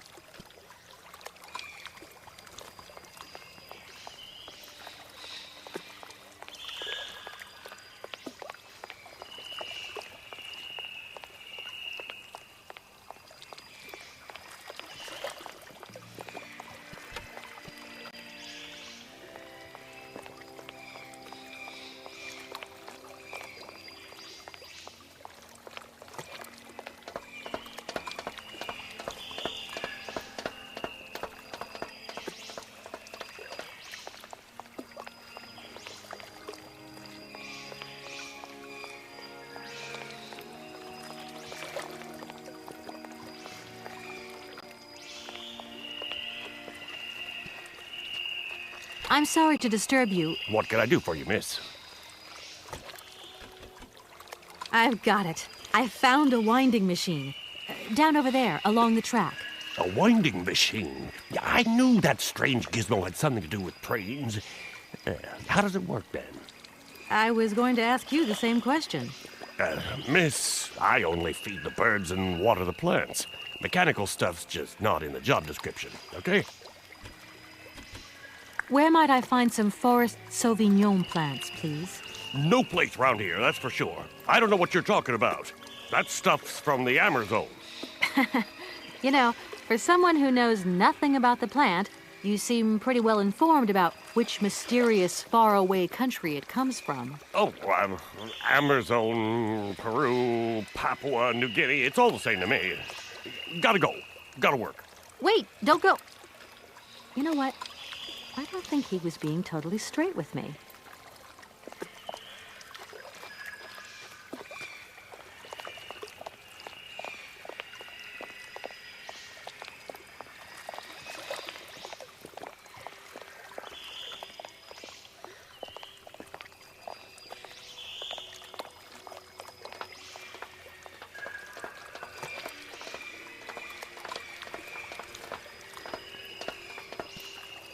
Excuse me, Station Master, but I need you again. Can't you see I am very, very busy? No. Well, I am. Very busy indeed. But, okay, I think I can give you a minute of my time. I want to know where the Barrockstadt Sauvignon plants grow. But I already told you, I don't know what you're talking about. I just talked to Professor Pons on the subject, and he sent me back to talk to you. Strange, don't you think? The professor told you to come and see me about Sauvignon berries, but he can't do that. I mean, I don't know anything about them. All your questions, get on my nerves, and please leave me alone. As you wish, but I really do have the impression you're hiding something from me.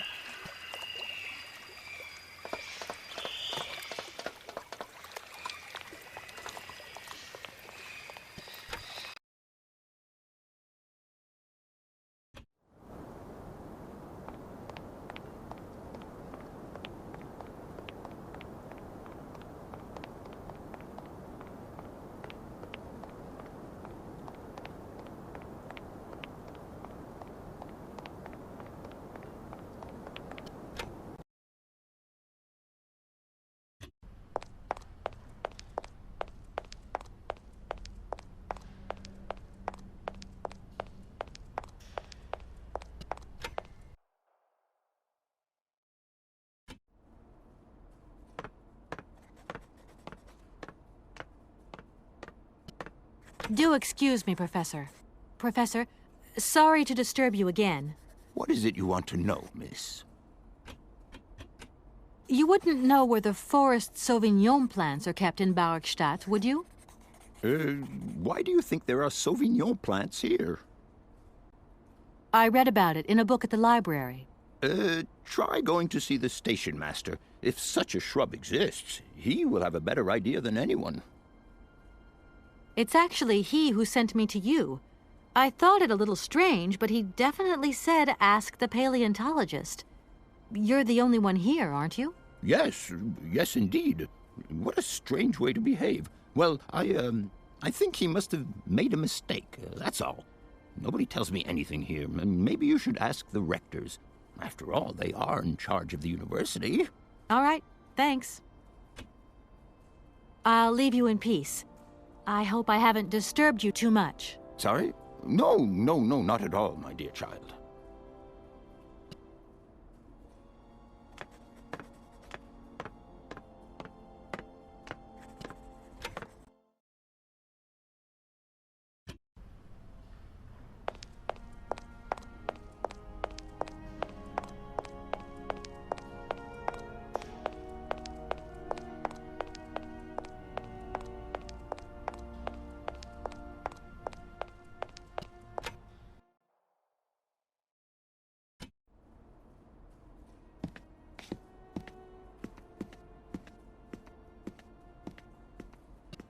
Gentlemen, forgive me for disturbing you again, but I have a little problem. A little problem, a little problem.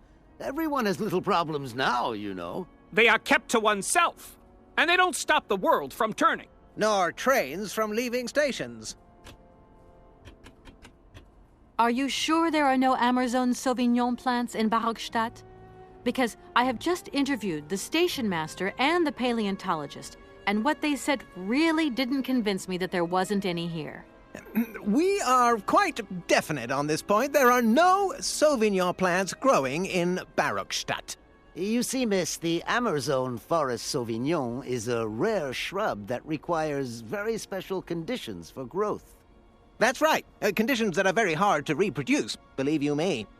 Difficult, but not impossible. Fortunately, our garden has proved very successful. Your garden? So, there is a garden in Barrockstadt? Oh, the garden. Well, if there was one, it would be only a little garden hidden behind the station. But our station master would be very proud of it.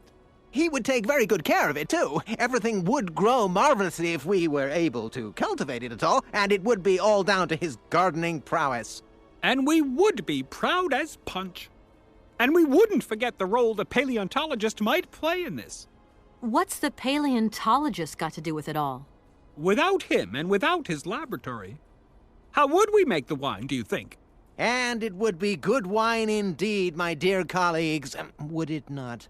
Oh, yes, a delightful balm to soothe away our long hours of toil and our heavy responsibilities. We would wait impatiently every year for the arrival of the year's produce. So, if I have understood you correctly, there are indeed Sauvignon plants in Barrockstadt.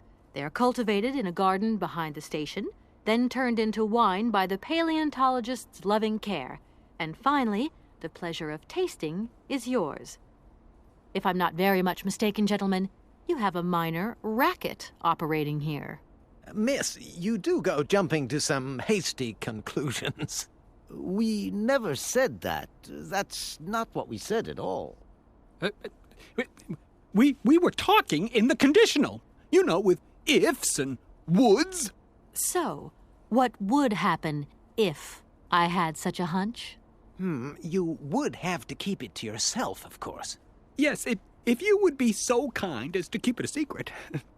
It would only be a small local concern, producing barely a few bottles every year. That's right. Nothing so grandiose as a business. Otherwise, we'd be liable to be fined. So, we can't count on your discretion, can't we? Don't worry, I have no intention at all of getting messed up in anything. Some sailors have agreed to tow the train, but I don't have enough money to pay them. I was wondering if you could help me out. For a while. I could work for the money. Please wait, miss. We have certain confibulations to attend to. That is right. We must confibulate between ourselves. A collegiate decision must be taken. I hope that we are not indisposing you in any way. Why not? If it helps us get rid of that train. My word, that is a fine idea. What do you have in mind, gentlemen? When you arrived here, you must have noticed a splendid bandstand which honors the main university courtyard. A unique piece of mechanical craftsmanship which no longer works, alas. Why, yes, we have very moving memories of its melodies. We're prepared to offer you a financial reward if you can set it working again. With pleasure. What do I have to do? Unfortunately, my dear, time and rust have taken their toll on this university, and our automatons no longer have a spring in their step. You are going to have to be resourceful. To tell you the truth, there are a number of complex mechanisms here in Barrockstadt, and it would appear that we have unfortunately lost their operating instructions. Your train, however, is an extremely ingenious invention, so you should be no stranger to complex mechanisms, should you? We are therefore counting on your ingenuity, miss. I hope that I can show myself worthy of your faith in me, gentlemen. Well, my dear colleagues, one more university matter nicely tied up.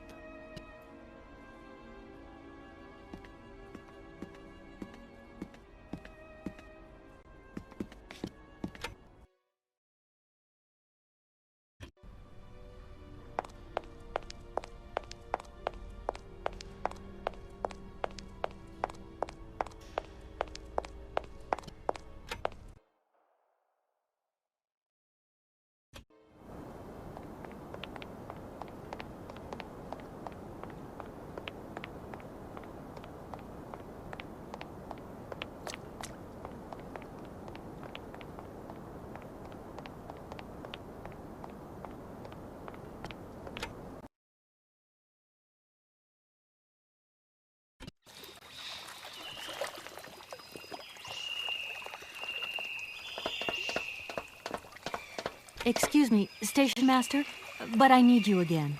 Can't you see I am very, very busy? No. Well, I am. Very busy indeed. But, okay, I think I can give you a minute of my time.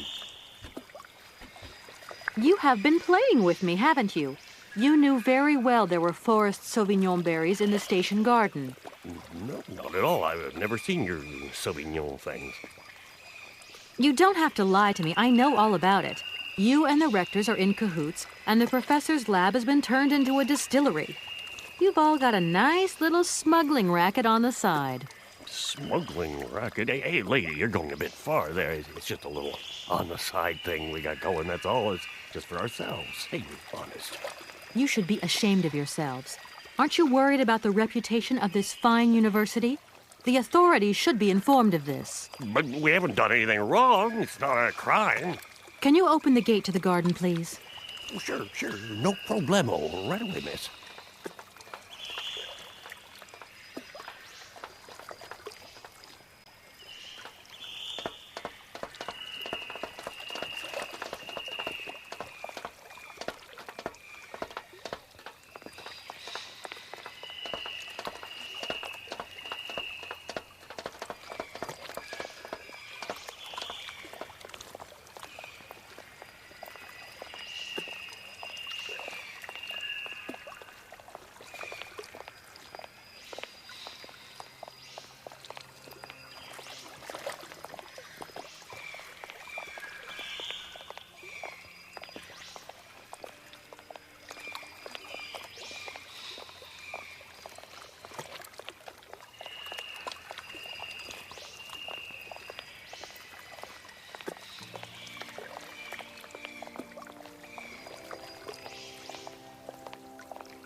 There you are.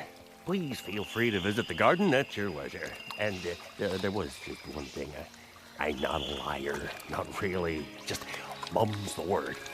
There is the reputation of the university to think about. And I have superiors, and I have to do what I can. I understand. Don't you worry. Oh, thank you, miss.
impossible to reach it.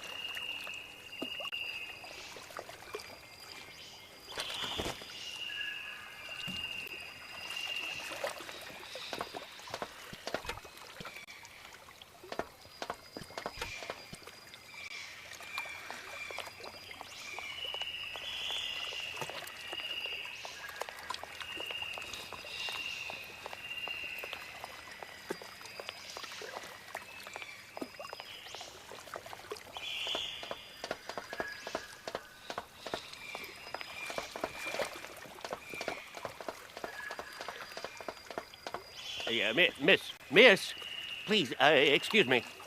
Ah, Mr. Station Master. Rest assured my train will no longer be cluttering up your station. You must be happy.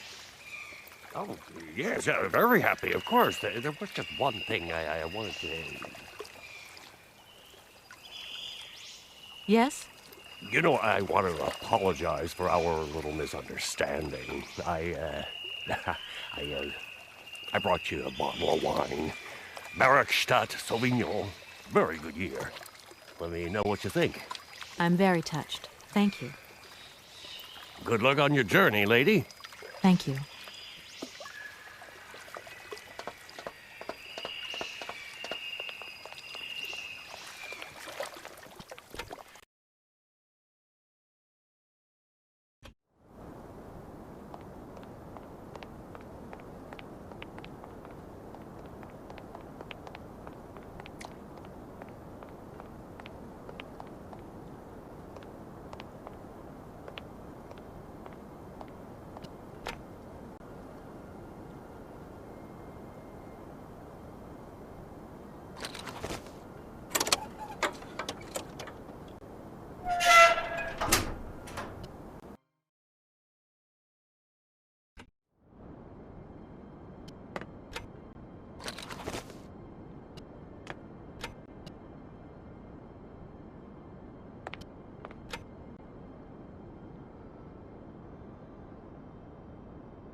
Gentlemen, forgive me for disturbing you again, but I have a little problem. A little problem, a little problem.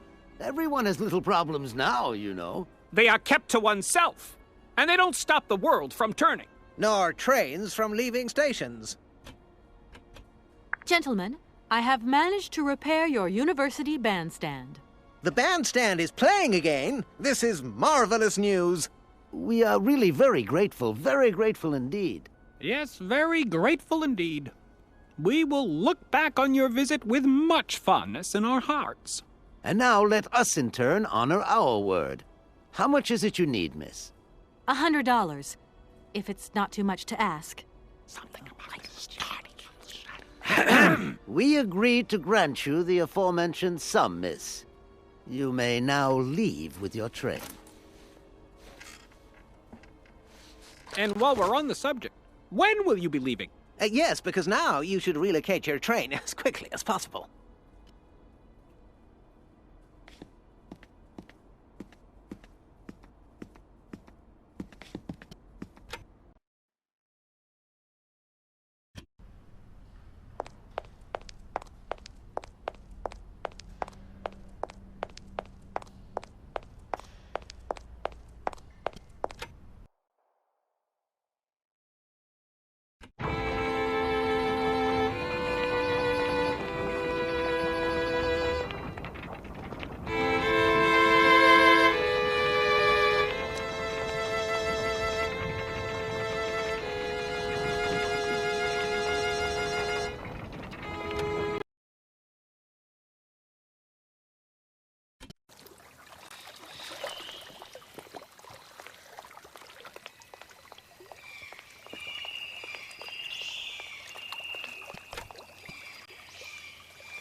There you go. Here's your money. I've checked it. It's all there. Ah, thank you. Not difficult get dollar. See? You are a real businesswoman. I'm not the only one around here. We pleased to do deal with you. Now, you open lock or we no help you. Why didn't you manage to open them? After all, you don't have to be a genius. Ma vad pensar esto? Di kleine madam. No se sai Alex non comprendo. En allora kaput en andere bordel. Zirs var moi. On boom telefonieren. Kaput. My husband say instructions complicated. No understand manual. My husband angry. Very angry. Oh, now telephone broke. Kaput. Now that is annoying. What are you going to do next? We wait repairman. Well, I don't have the time to wait. I'll have to go have a look. There must be some way of releasing the opening mechanism. Take key. Sailor always need key for lock. Okay, thanks.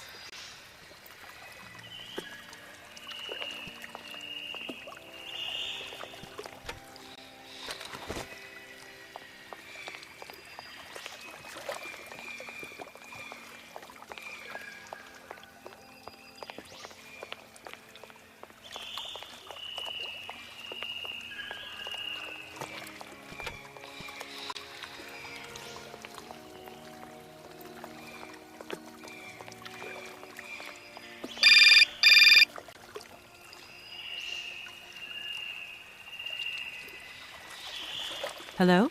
Kay, how's my little baby girl? I was thinking about you only yesterday because I saw this fantastic fur coat. You are wrapping up warm, aren't you?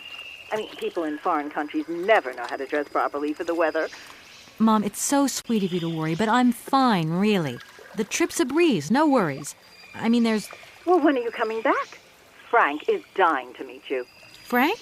Oh, yeah, your singer. You two seeing each other then? Oh, you'll never guess the surprise he gave me yesterday. No, I suppose I won't. Frank invited me to a big charity show organized by, someone or another. Anyway, they got him singing a couple of old numbers from his repertoire, and in the end, he asked me to go up on stage with him. Can you imagine me, your mother, on stage in front of thousands of people? Wow, I would have loved to have been there. Not too emotional, I hope. Oh, too emotional by far, especially as I hadn't even been to the hairdresser. Well, I didn't even have the proper dress on. But Frank promised me he'd see to that next time. Oh, he's such a cutie. And he's got the sweetest little...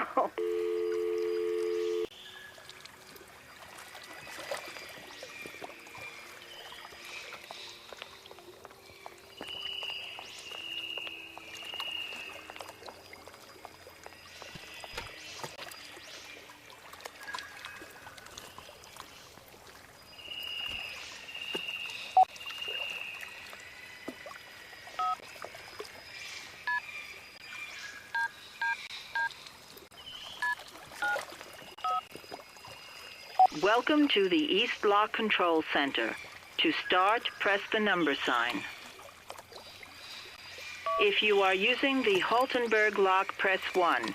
If you are using the Morloff lock, press 2. If you are using the Koningpass lock, press 3. If you are using the Barrockstadt lock, press 4. To return to the last command, press the number sign. If you want to raise the water level, press 1. If you want to lower the water level, press 2. To return to the last command, press the number sign. You want to lower the water level in the Barrockstadt lock? To confirm your choice, press star. To return to the previous command, press the number sign. Your request has been logged. Unfortunately, our regional technician is currently on holiday, and no replacement is available. We will reply to your request within 48 hours. In case of an emergency, please operate the lock system manually. We apologize for delays to our service.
Hey there!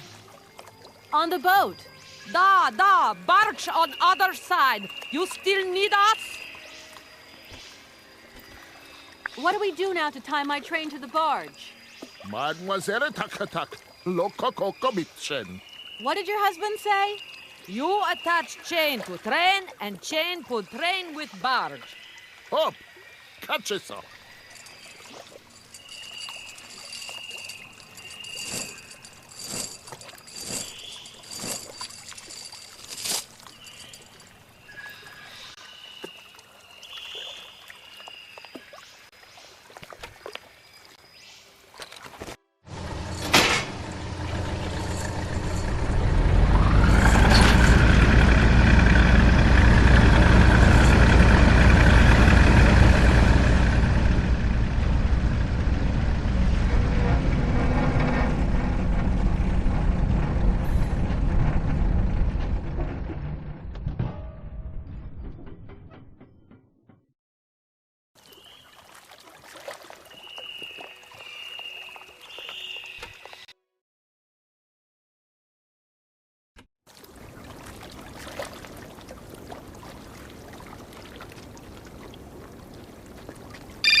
Hello, Kate Walker here.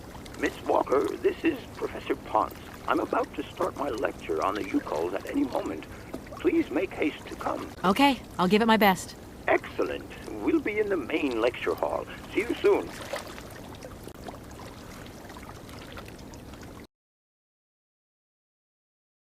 Ah, there you are, Miss Walker. Good, good. Take a seat quickly. I'm impatient to start my lesson. My young friends, a very exciting discovery, unimaginable up until only a few hours ago, has come into my hands and has finally allowed me to complete my study on the mysterious Yukol people. Lights, please. The Yukols are a people from the far north about whom very little is known. They live far away, very far away, on the frozen borders of Syberia. This distance and the climatic conditions of the region, which are unfavorable to human existence, have limited the size of the Yukol population and kept it out of reach of the scientific world. The handful of slides that follow are actually the only documentation we have in our possession. It was a Russian explorer who made these drawings and took these photographs 100 or so years ago. Today, we owe what we know about the Yukol people and their culture to him. We know that the origins of the Yukols date back to the last ice age. And curiously, evidence of their presence has been found in Western Europe, and more precisely in the prehistoric caves at the heart of the Alps. This people, it seems, undertook a long migration over centuries towards the far north of the globe. The reasons for this migration are due to the importance of the mammoth in their craft, trade, and culture. They used them for transportation and as beasts of burden. The mammoth brought them meat, skins, fat, and ivory. Man and animal lived in symbiosis. There's no doubt about it. Mammoths started to drift away from the region due to changing climatic conditions, and the Yukols followed them to the north, to the edges of Syberia. Prehistoric cave drawings, identified as Yukol in origin, first led me to the extraordinary hypothesis that the Yukols had managed to domesticate the mammoth. They are, to the best of our knowledge, the only prehistoric people to represent a man riding a mammoth. Today, because of this genuine mammoth skin effigy, identified by myself as an authentic Neolithic object, I can confirm this hypothesis. Yukol forebears managed to tame mammoths. Prehistoric man uses little imagination. He draws what he sees and represents scenes from real life. This familiar day-to-day object is actually a children's toy. As we have seen, Yukol existence was inextricably linked to that of the mammoth. They used its skin for clothing and to make the roofs and walls of their houses. They used the tusks to build the frameworks of their homes, as well as weapons, tools, and jewelry. Curiously, the disappearance of the mammoth 12,000 years ago had no immediate effect on the Yukol's way of life. It seemed that for a long time after, the people maintained their strong bond with the mammoth through the centuries. As incredible as it may seem, the Yukol people have continued right up until the start of this century to feed themselves on mammoth meat and to use the skin for clothing and shelter. Their ivory craftwork industry is still flourishing. It would appear that to preserve ancestral customs, the Yukols learned how to exploit through the centuries the large number of frozen mammoth carcasses that were perfectly preserved in the ice of the Siberian tundra. They have been able to live mainly off this enormous freezer stock for almost 30 centuries. As plausible as this explanation may seem, it seems it is not enough for the scientific community who, I will confess, is greatly perplexed by the question. In the absence of acceptable scientific evidence, we have to make do with Yukol shaman artifacts.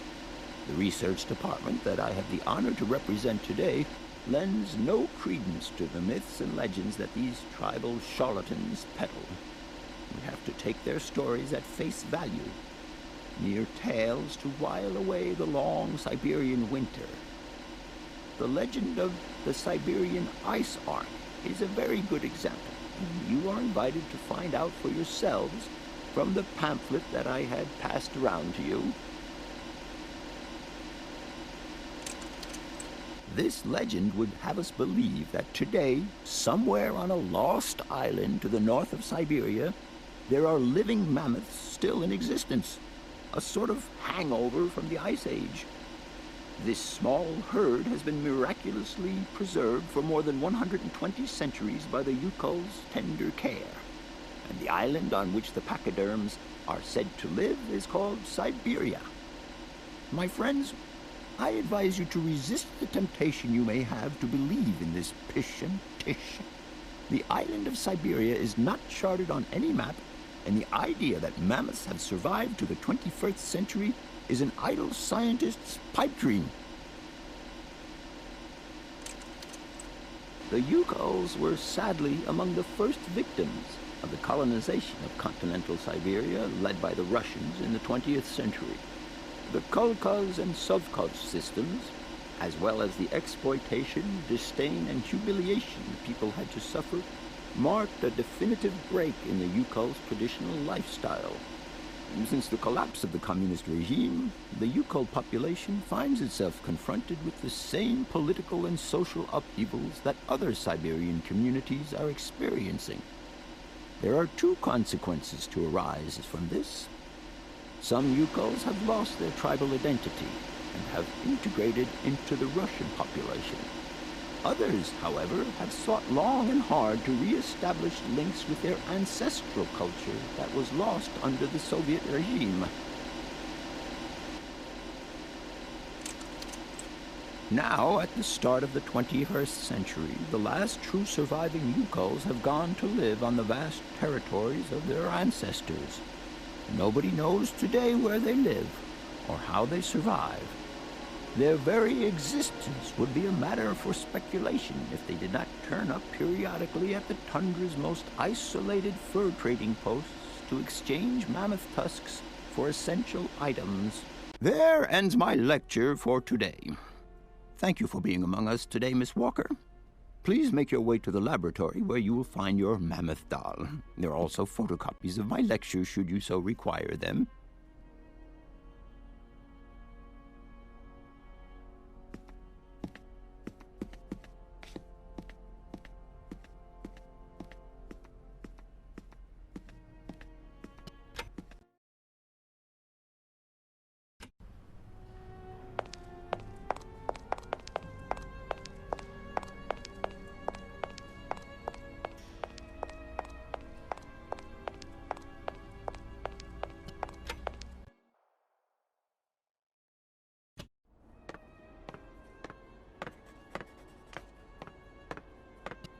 Professor, it's me. I've come to pick up the mammoth doll. The doll is waiting for you there, Miss Walker. Please take good care of it. Don't worry. I'm beginning to get quite attached to it myself. Can I trouble you just a little longer? With pleasure, Kate. I'm all ears. I must congratulate you for your lecture. You were right. The subject is absolutely fascinating. I never believed that mammoths could be so interesting. What you heard was only the tip of the iceberg, my dear. But if I have at least awoken a passion in you, I'm only too proud. Did Hans Voralberg agree with your hypothesis on the Yukols being able to tame mammoths? Now, Hans was no man of science. His pathological obsession was to find mammoths that were still in existence. Such a hypothesis is somewhat overblown, don't you think?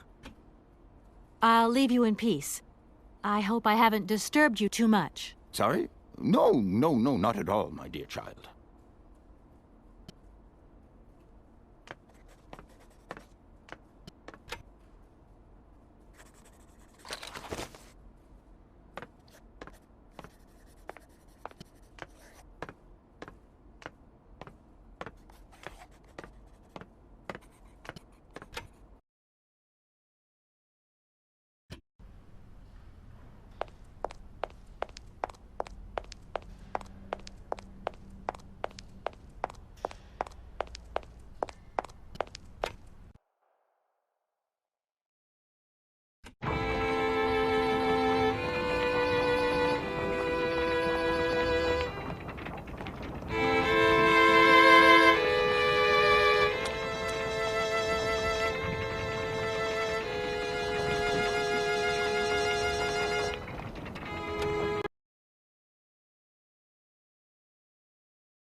Hello?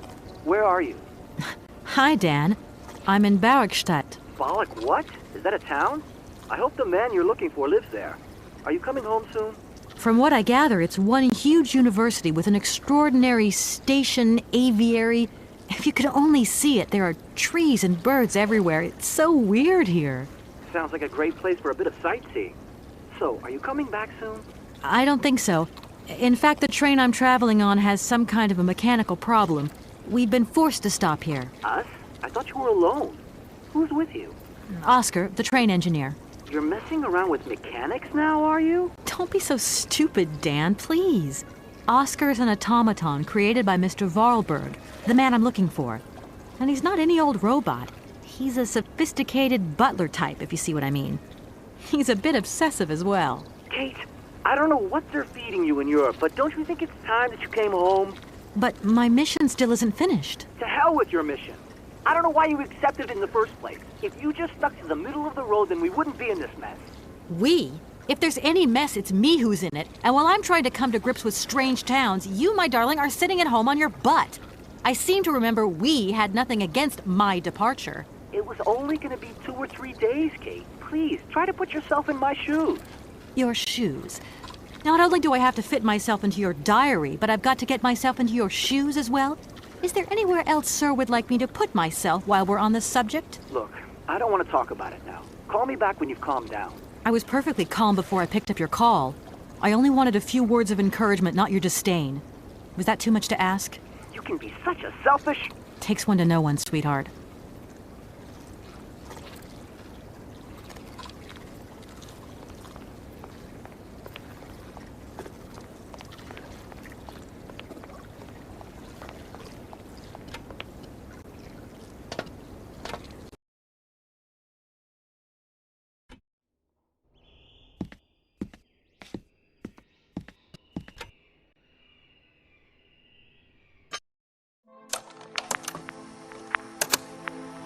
Hans, I have some very sad news.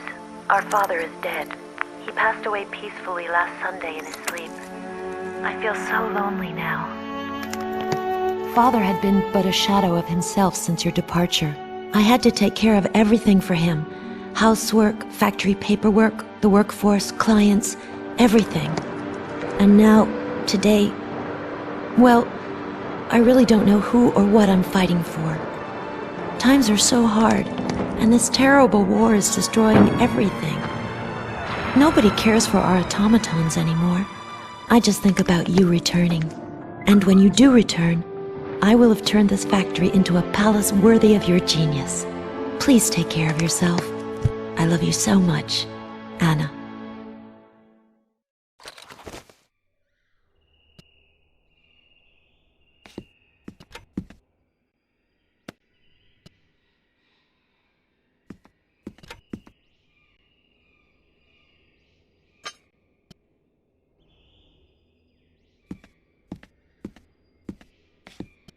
Everything okay, Oscar? Yes, Kate Walker. I am awaiting your instructions.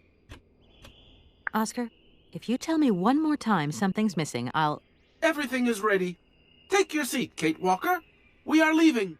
I'll... Okay...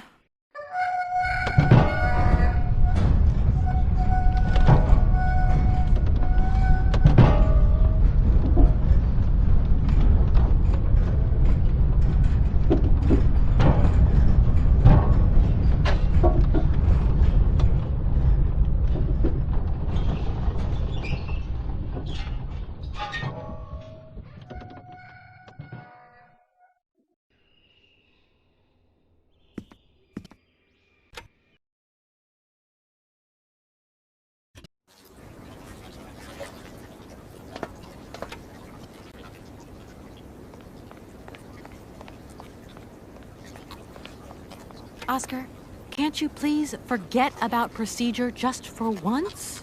Your request is refused, Kate Walker. Oscar, don't you think we've wasted enough time already? You neglected to find the clockwork winding mechanism for the train with sufficient haste, Kate Walker. What nerve! And you refused to lend a helping hand. Help that could have been invaluable to me. I agree, Kate Walker. If you weren't so obsessed by procedure, we wouldn't have had a hitch. I am not entirely convinced, Kate Walker. Oscar, please, let's get in the train and leave, can we? Yes, Kate Walker. Give me the visa. Okay. See you later, Oscar. Yes, Kate Walker.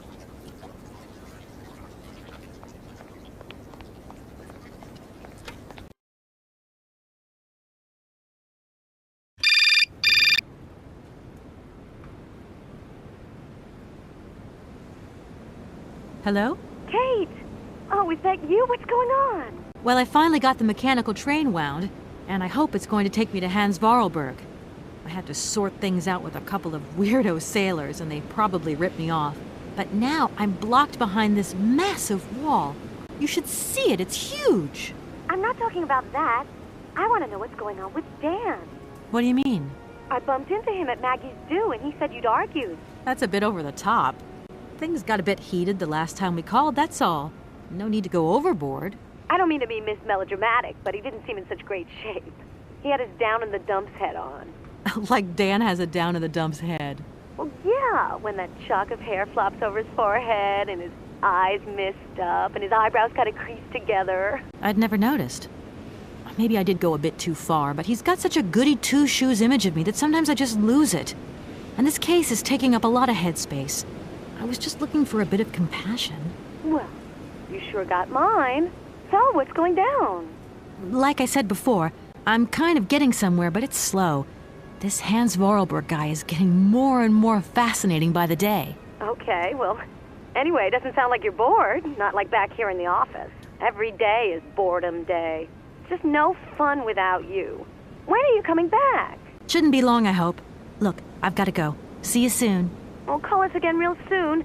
And be easier on Dan next time, huh? I'll try.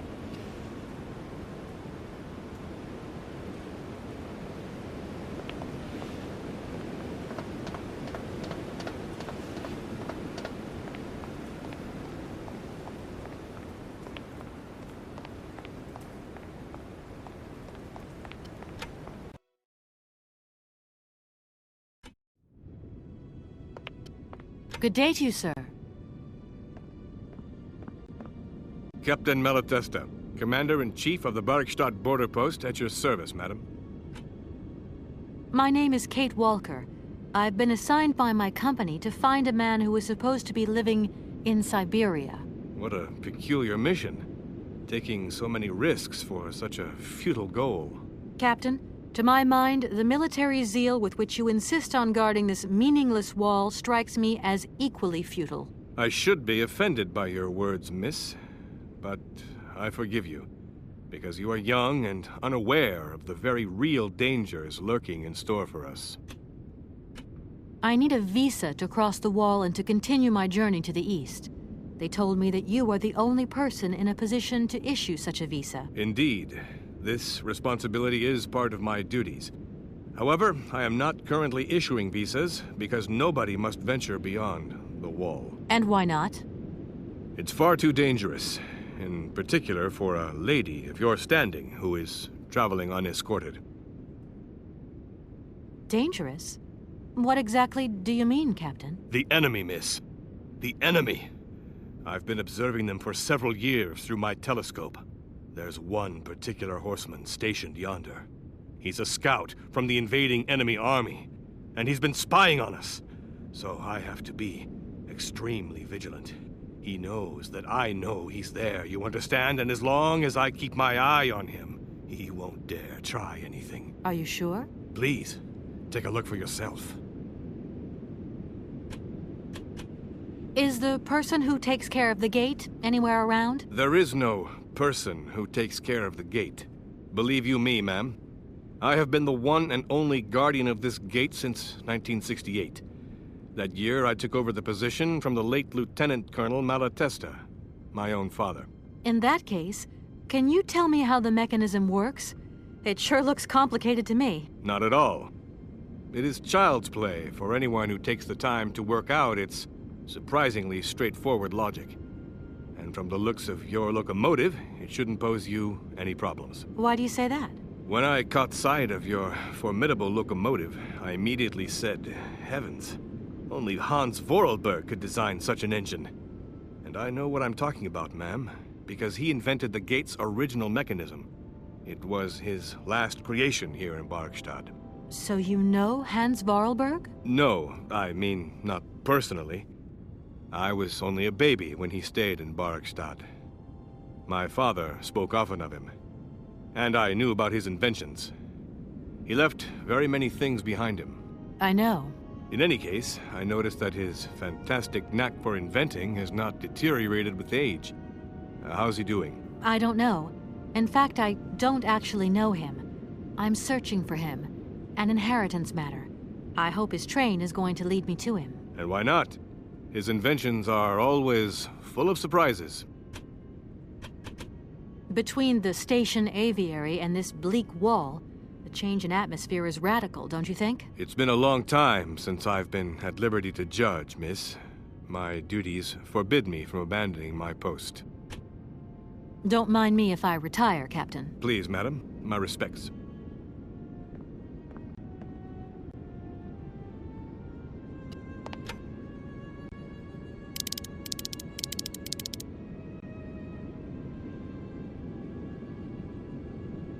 How strange. I can't see a Cossack horseman at all. There's just a dead tree in the middle of an empty plain. That poor captain must have really bad eyesight.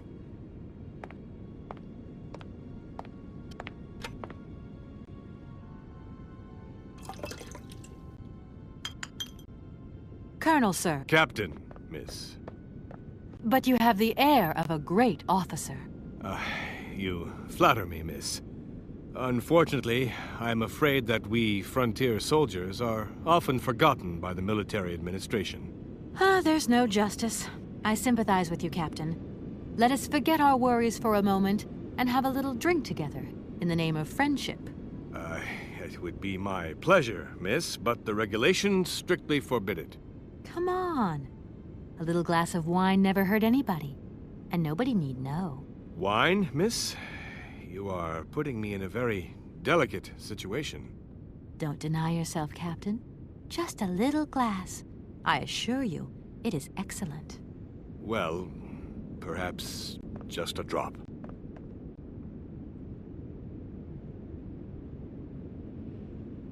Here's your glass. To your good health, Captain. And to yours, miss.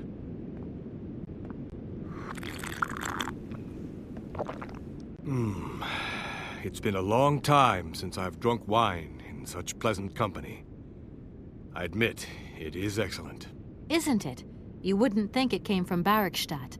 It is made from the Amazon forest Sauvignon grape that has been miraculously conserved and cultivated in the station garden. Well, well, well. The university authorities kept that one to themselves. You know, Captain, it is essential that I continue my journey eastwards. Please, don't even think about it. As I've said, it's extremely dangerous. The enemy is spying on us. Perhaps your Cossack horseman isn't quite what you thought. Perhaps it's just a dead tree twisted into a strange shape. You should take another look. You never know. Go on, Captain. Give it a try. So be it. I will make this concession to the fairer sex, miss. But it does seem to be quite ridiculous.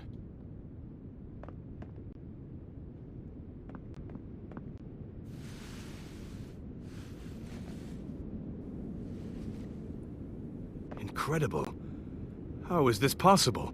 By what strange magic? How could I have been so wrong for so long? The enemy was only a tree. I'm so ashamed. It's not that bad, Captain. It's only human to make mistakes, after all. A tree. Nothing but a dead tree. Pull yourself together, Captain. It's okay. And now I suppose there's nothing stopping you from issuing me a visa? Yes, of course. There is no more danger. All these years. And now the Cossack has gone. There is nothing left to watch. Captain, you should be delighted. From now on, you don't have to stay pinned to your watchtower. Travel can start up again normally. You will be able to resume your regular duties like issuing entrance and exit visas. You are right. I will sign you a visa to cross the wall frontier immediately. 1,000 apologies. Here, miss.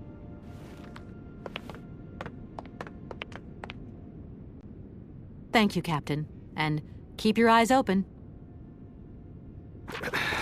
Miss, if we could keep this between ourselves, please. For the sake of my honor, you understand? You have my promise, Captain.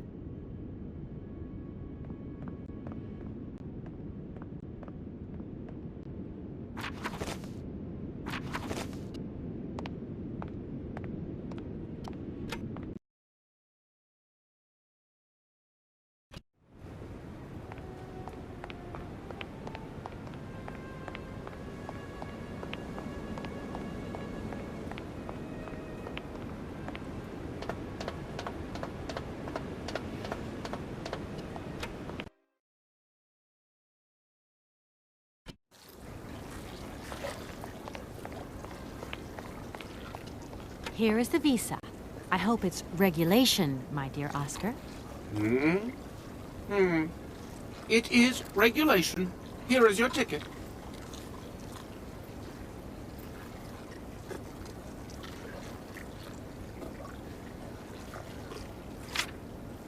Have a good journey, Kate Walker. So, can we go now? Indeed. We are already very late, Kate Walker.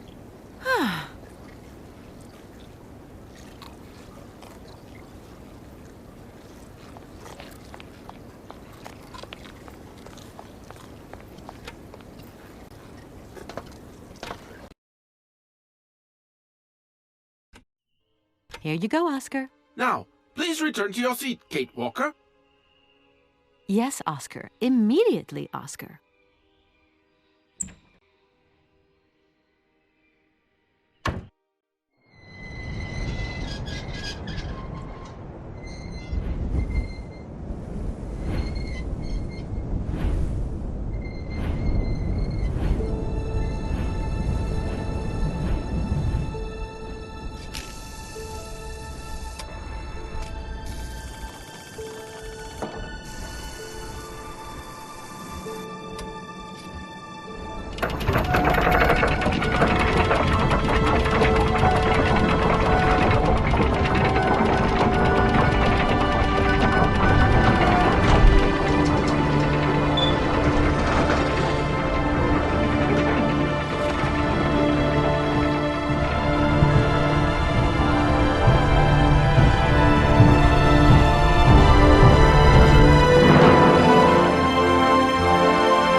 Walker! Kate, Walker! Oscar, what's going on? Why has the train stopped? Where are we? The springs of the train are unwound again, Kate Walker. As for the question pertaining to our geographical location, I really haven't the slightest idea. Well, we'd better get looking for a winding machine, my dear Oscar. I hope that this place actually has one. The air here is so polluted that I could not possibly risk leaving the locomotive. My joints might corrode irreparably. Right. Let's see. See you soon, Oscar. I shall stay right here, Kate Walker.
My dear brother, what joy to have news of you after your long silence during the war years. So, you're working for the Russians now. I tell you, we've been hearing some worrying stories about them here. Just your description of that dingy factory makes me cough. But it's so good to hear that your talent is being recognized for its true value, and that your automaton creations are taking the place of workers for all those menial jobs. I'm so proud that Voralberg automatons are making such a contribution, even if it is small, to the improvement of people's lives. Meanwhile, back in Valadilene, we've been licking our wounds after the war years. Some people have returned, others not. Life is slowly coming back, but it's taking time. All my love, Anna.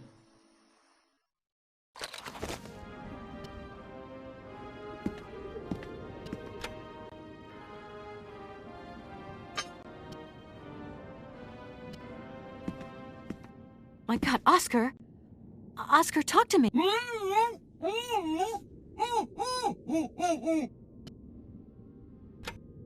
Are you okay? Why, it is absolutely inadmissible, intolerable, and indescribable. I have been attacked. What do you mean you've been attacked? My hands! I no longer have them! They have been stolen! My God, you haven't got your hands! But who did this? What's going on here? We can be sure of one thing, Kate Walker. That this heinous crime was committed by a barbarian. A dysfunctional individual whose behavior lacks all finesse. Did you get a look at your attacker? Tell me exactly how it happened. I was standing here polishing up my metalwork. I was just thinking that with all the dust in the air, it would be a good idea to... Oscar! I was very busy, and I suddenly felt two powerful arms grab me from behind and tie me up before I had the chance to defend myself. I wanted to call out, but my attacker gagged me before I could emit the slightest sound. Then he dismantled my hands with a terrifying pair of pliers. It was horrible. I can believe it, my poor Oscar, but did you see him? He was a real barbarian, I tell you. He had bloodshot eyes, steel teeth, and brown scaly skin, and he emitted foul odors. He was a monster, Kate Walker, a real monster, and he had a weapon. Oscar, please calm down. Everything's going to be all right. Who the heck would be interested in automaton hands? Even though I say so myself, my hands are two marvels of technology. Please promise to return them to me intact as quickly as possible. I am very attached to them, Kate Walker. You were attached to them, Oscar, but like you said, I'm a brave and resourceful woman. Thank you, Kate Walker. But please, above all, do be careful. Don't you worry about that, Oscar. Right, Oscar? Let's go find this hand bandit. And this time, we're not going to be such a pushover. Kate Walker, please do not think that this problem does not concern me. But if it's all the same to you, I would so much prefer to stay here, just to be on the safe side. An engineer never abandons his train, after all. Yeah, sure. Another good reason not to lend a... not to help me out. Kate Walker, even an automaton deserves a little compassion. I have just been savagely assaulted. Oh, I can feel one of my spasms coming on. I am on the verge of a clockwork breakdown. And all you do is accuse me of being selfish. Okay, take a rest, Oscar. You're not much use without your hands anyway. Anything else you remember, Oscar? I have told you everything, and I'd rather not think about it anymore. How old do you think your attacker was? How old? Such monsters are ageless. I tell you, my wheelwork froze with fear. I think he must have been an older man. Someone with a soft spot for automatons. An expert who knows how to dismantle a pair of hands with a pair of pliers. I'm afraid I don't quite follow you. And what if it was Hans Voralberg himself? Kate Walker, in spite of the respect in which I hold you, permit me to say that such an idea is stupid. Hans Voralberg, my attacker. A father would never attack his offspring. Get a grip on yourself. I should point out in all modesty that my attacker must have had muscles to overcome an automaton of my build. Maybe you're right there, Oscar. I do apologize. Do you know if your attacker stole anything else? As soon as he'd swiped my hands, he ran away. Well, at least that's one good piece of news. The train's still intact. What do you mean, intact? I am the train engineer. It was designed for me, and I for it. By maiming me in this brutal manner, the barbarian has also mutilated our locomotive. Without me and my hands, we're never going anywhere. Sure, okay. Could you maybe tell me how the train works, then? That is strictly forbidden, Kate Walker. There is only one engineer, and that train engineer is me. I am sure you don't have a license or authorization or even a deputy engineer's permit. Do you really think it's the right moment to get wrapped up in red tape, Oscar? Regulations are regulations, Kate Walker. See you soon, Oscar. I shall stay right here, Kate Walker.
Hello? Hello? Kate, it's Dan. Can you hear me? Dan, is that you? I can't hear you so good. Dan? Kate, it's Dan. Can you hear me? Dan, you're breaking up. I'll try and call you when I get out of this mine. Kate! Come on, what's happening? Listen, we've got to talk. Look, the line's just getting worse and worse. I'm hanging up.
Hey, you!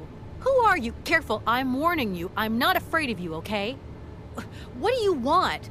Why did you do that? There must be some misunderstanding. Because you reckon theft is all about misunderstanding, do you? Give me my hands back. Now! Your hands? And what are those on the ends of your arms? I can explain everything to you. You see, I'm no thief. You broke into my train, assaulted my driver, mutilated him, and stole his hands. Apart from that, you are not a thief. I have not stolen them, miss. Only borrowed them for a while. You've got to be joking. I'm not joking with you, miss. I would never take such liberties. They belong to Oscar, my automaton engineer. Why did you steal them? They are extraordinary. Real mechanical wonders. I would never have been capable of designing such hands myself. Never. Such workmanship. Such precision crafting. It is incredible. Absolutely incredible. And just because you like them, you decided to steal them? I have only borrowed them, little missy. Temporarily, you understand? Of course, I shall return them to you when I don't need them anymore. You can... Excuse me? You see, these hands are all I need to complete my plan. At last, I can finish off my automaton pianist and fulfill my dreams. Everything is now in place. You see, I have converted this old, useless, stupid factory into a magical theater. As you can see, the furnaces, piping, chimney stacks, they've all been converted into one gigantic organ. I will be able to accompany the world's greatest living singer. Now, all I need is her... You mentioned an automaton pianist, didn't you? Where did you find it? I pieced it together myself, my dear. Except for the hands, that is. I admit that I underestimated the intricacy of this part of the design. A pianist's hands are very important, after all. But enough. Now, he has a perfect set of hands. Your passion amazes me. Have you designed any other automatons here? No. Clockwork mechanisms do not interest me as such. I simply needed a robot capable of accompanying Helena Romansky on my huge organ. I adapted an existing model, a reject automaton secretary. I reconstructed it and adapted it to this new function. An existing model, you say? Did you ever know Hans Voralberg? He was a kind of mechanical genius, like yourself. Hans Voralberg? Yes. Or maybe... I don't know. No. Sure, I understand. The number of automatons still functioning in this abandoned complex is amazing, though. My dear, one thing is for sure. For many years, I have been totally alone here. If that man ever came to this city, he left long, long ago. Just who is Helena Romansky, then? My dear, Helena Romansky is a great singer. Highly popular. The greatest singer the communist world has ever known. And I had the privilege of seeing her perform a magnificent recital here in this very place. It was July the 2nd, 1969. I remember when her radiant figure appeared at the door of the train. It was unreal. She held out her hand, and I helped her step lightly down from the carriage. She was like an angel descending from the skies. We managed to get together a theater, nothing like what I have achieved here today. but she still sang. Her voice was so warm, so uplifting. I remember how tears of joy streaked our black faces, filthy from the mines. I have never heard anything so beautiful in all my life. You tell it like it happened yesterday. It was yesterday, my dear, and it is engraved forever in my memory. Now she can return, and she will see what I have built for her. She will realize that this city has become the perfect jewelry box to hold her precious voice. Well, that's some way to woo a lady. And what if I helped you to make some other hands, just for your automaton? Why should life be complicated when I already have what I need? And I very much doubt you are in any position to create such a perfect pair of hands. Who are you? Sergei Borodin, the director of the industrial city of Komkolzgrad. Or what is left of it, at least. But who are you, for that matter? And why have you stopped in my station without authorization? I didn't choose to stop in your station, but my train has a technical problem. My name is Kate Walker, and I'm an American lawyer. It is very kind of you to come so far just to visit this place. I repeat again, I never intended to stop here. I'm on a business trip. I'm a lawyer, goddammit. Right.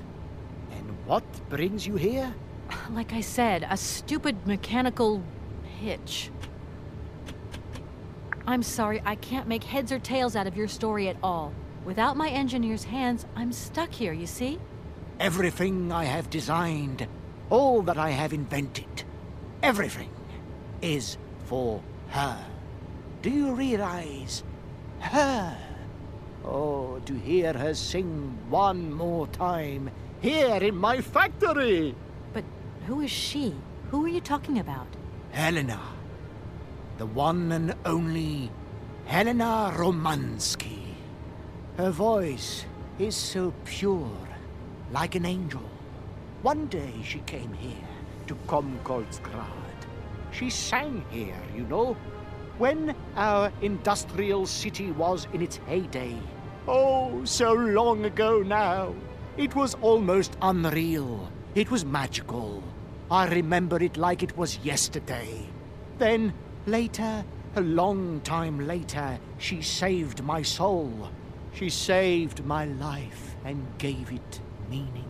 When I was told that the mining program was to be abandoned, that this industrial city was consigned to oblivion, that I, its director, would from then on be nothing but a guardian of these rusting remains of a bygone age.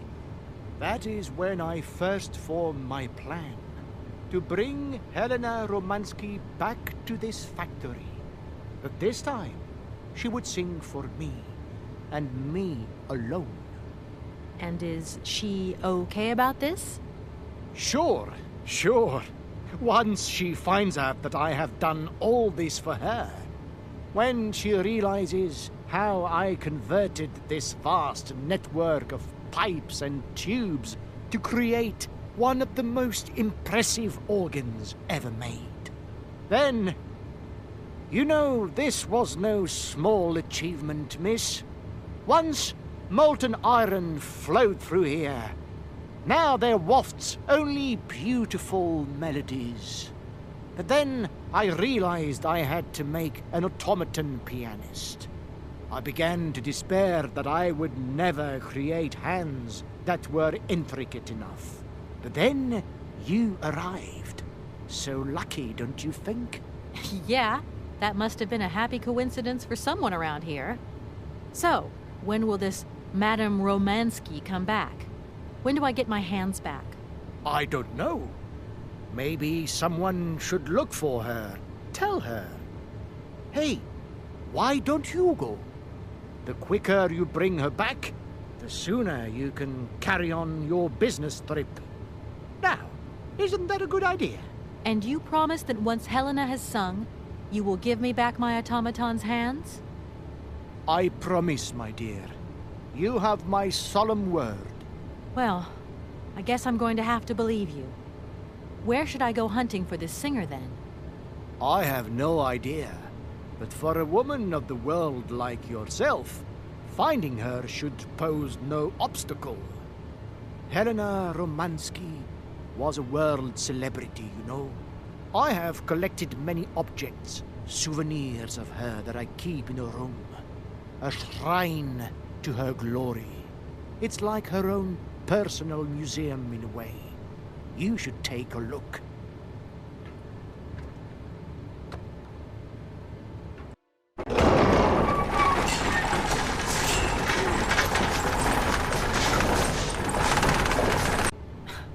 This whole story is completely nuts.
Hi, Mom?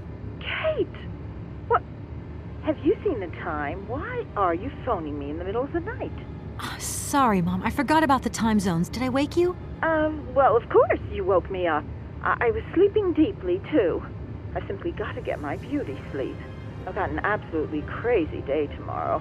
I'm sorry. It's just that it's real important and urgent. I haven't got a lot of time. Well, if it really can't wait till tomorrow, Munchkin, come on, tell your mommy what's up. No way I'm calling Dan for you, if that's what you want. Mom, listen, please. I seem to remember you're seeing a Marovich or something like that at the moment. No. Malkovich, Munchkin. Frank Malkovich. Yeah, right. So, but he's an opera singer, right? That's right. They say he had the finest voice of his time, my dear. Imagine that. That's just great. So then he must have known a famous singer called Helena Romansky. She's Russian, too. Please, if you can ask him if... Listen, honey, if it's stars you're after, Frank knows them all. I'll just wake him up and let him tell you himself. You mean he's... Do you know this song? Oh, you do? Oh, Kate, listen, you're still there. Frank tells me he did hang out with a Romansky once, but it was platonic. You know those singers. She's a great soprano. Great! Does he know where she went? Does she still sing? Where does she live? 1 second, Munchkin. You know? Frank says she was very ill and she withdrew from circulation. Really? Oh, what is? Okay. She went to rest in some spa somewhere. He thinks it was called Aralbad, but it was 15 years ago and he's not sure. And well, honey, when Frank wakes up, he always takes a little bit of time to get going, you know. Thanks a bundle, Mom. And Frank, too. You're both fantastic. Love you both. And thanks again. Catch you later.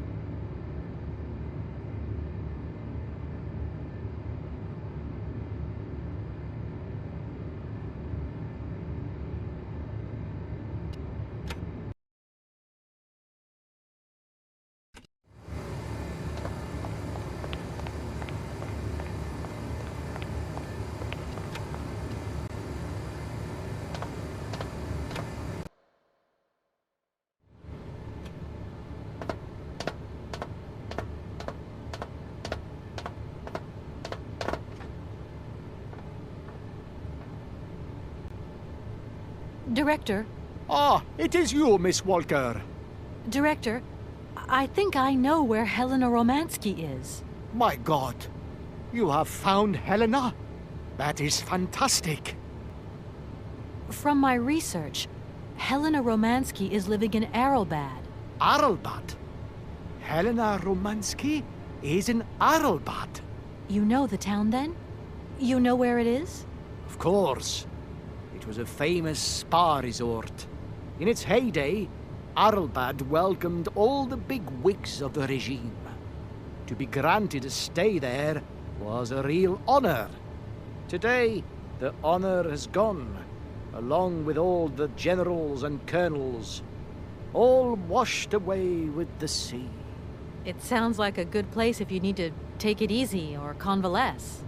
I think Madame Romansky would be happier here. I think she'll prefer the peace and quiet here, the perfect tranquility of our little town. How can I get to Aralbad? There is one way that you can. Here in the city, there are no suitable vehicles left. But that drunk old fool living up there, he'll have something. What drunken old fool? You mean you're not alone? What's up there? You mean you haven't noticed the space compound on the plateau? There's still some pathetic old soldier guarding it. But he's more interested these days in reaching for another bottle than reaching for the stars. And you think this gentleman could have a vehicle for me? I haven't the slightest idea. If you catch him on a good day, then maybe. But good days for him are far and few between. I wish you luck. How do I get up to the space compound, then? There is a monorail that leads up to the Cosmodrome. When you are inside, I will activate the automatic pilot.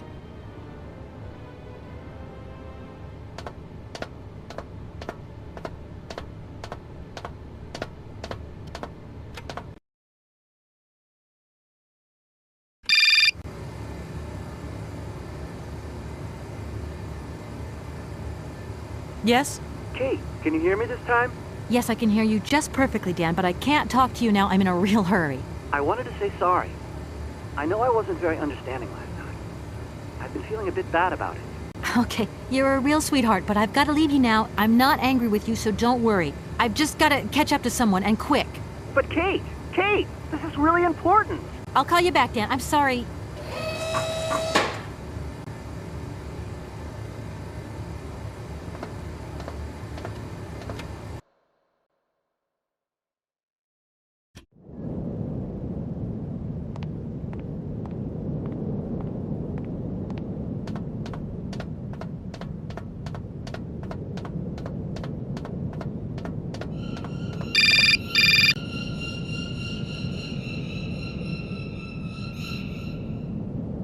Hello?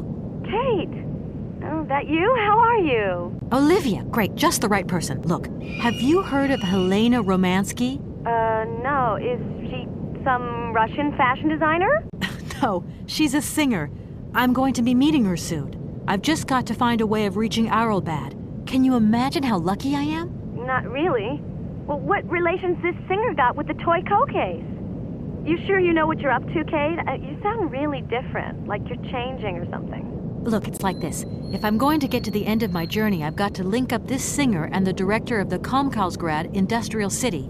Don't worry, I know exactly what I'm doing. Why did you say that I've changed? I don't know, just an impression. You sound more sure of yourself, like stronger, more confident. And that's a problem? There you go. Just takes one word and you're up on your high horse. I'm beginning to see Dan's point of view. It's getting harder and harder to back you up all the time. What does that mean? Well, it means that I had a drink or two with Dan, because he wants to talk. He feels a bit lonely, you see? And what's he been telling you? Nothing. He just has the impression you're slipping away from him. He can't see where you're coming from anymore. Like, we went to the movies the other day, and he said that you would have loved the film, but I told him that... You mean you're dating my fiancé? No! No, not dating, Kate. Just propping him up while you're away. All in a good cause. I can keep an eye on him for you at the same time. What would I do without you? Oh, you're jealous. Well, that's a good sign. That means you want him. Now, that he'll be pleased to hear. You seeing each other again soon? Tomorrow night.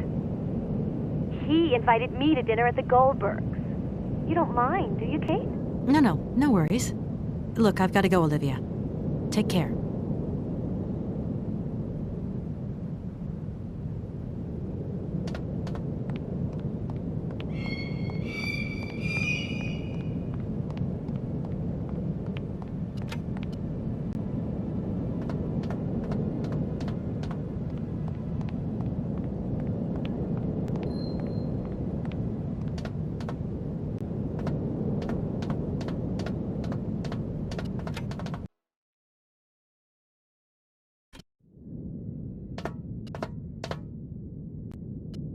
Excuse me. Sir, sorry to disturb you, but yoo-hoo. Can you hear me? 3, 2, 1, contact! And we have liftoff! Oh, holy mother. A dame. A pretty dame on the launch pad. Please, no need to worry, sir. Just do stay calm. I just want some information. Watch what you're doing, sweetheart. We ain't got no information, no strategies, no plans to tell anyone, anywhere, anytime. Military regulations, you dig it, man? My name's Kate Walker. I'm a lawyer from... I'm a bit lost. And I guess you know this place. Boris Charov, at your service, madam. Can I offer you something from the bar? No, thank you. Tell me, how long have you been here? For as long as it took for you to come along, sweet pea. Don't think I've been lonely. I got a bottle or two here. Keep me company? You're a soldier, aren't you? Ex-cosmonaut? Hey, honey, that's all in the past. Hell, let's talk about today. Let's have a drink. That's an order, soldier. Please, can you try and get a grip? I must absolutely find a way out of this industrial complex. Jeez, me too.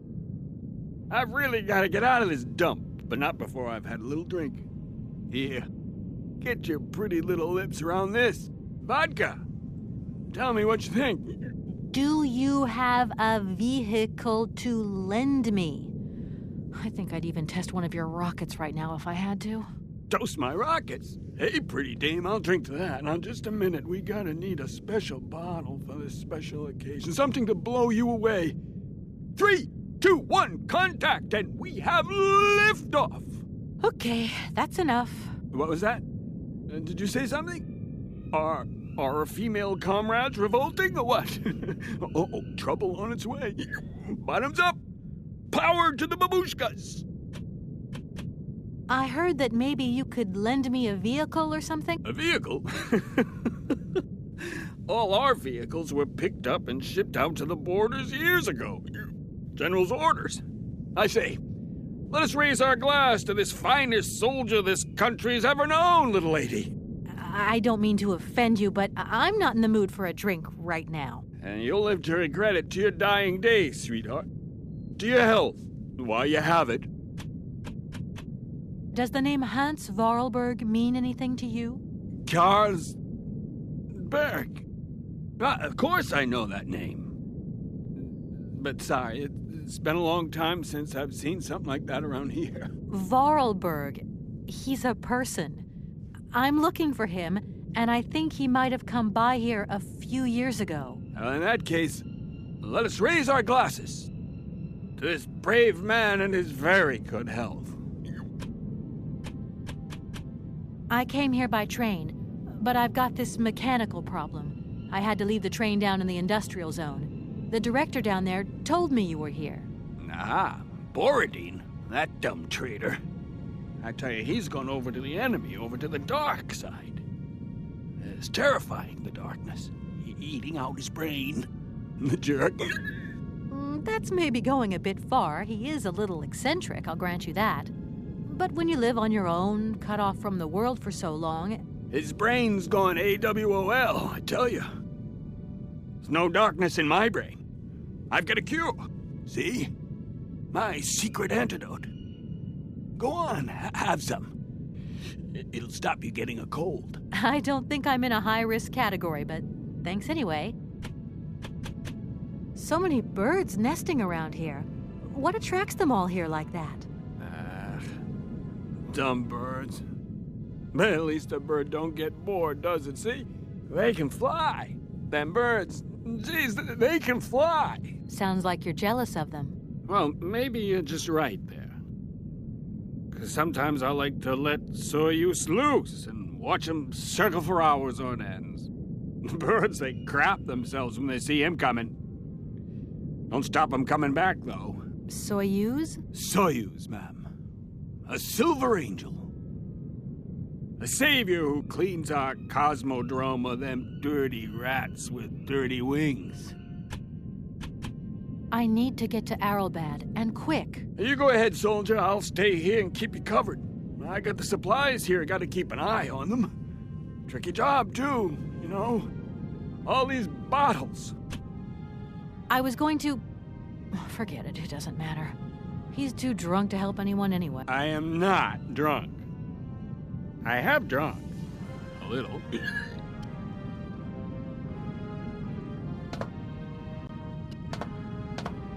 Strange.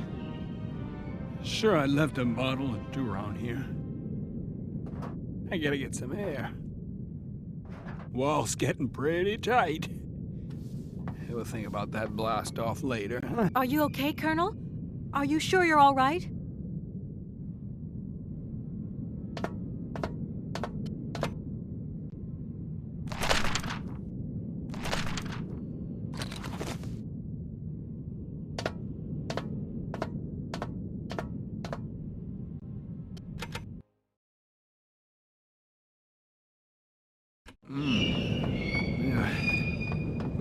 Be careful! Don't lean out too far or you'll...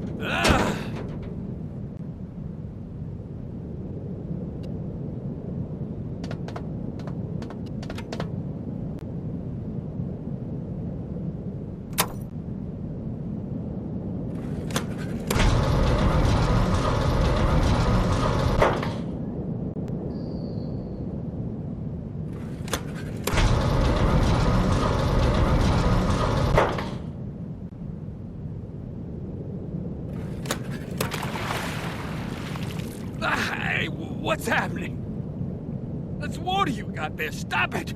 Now! You want me to drown?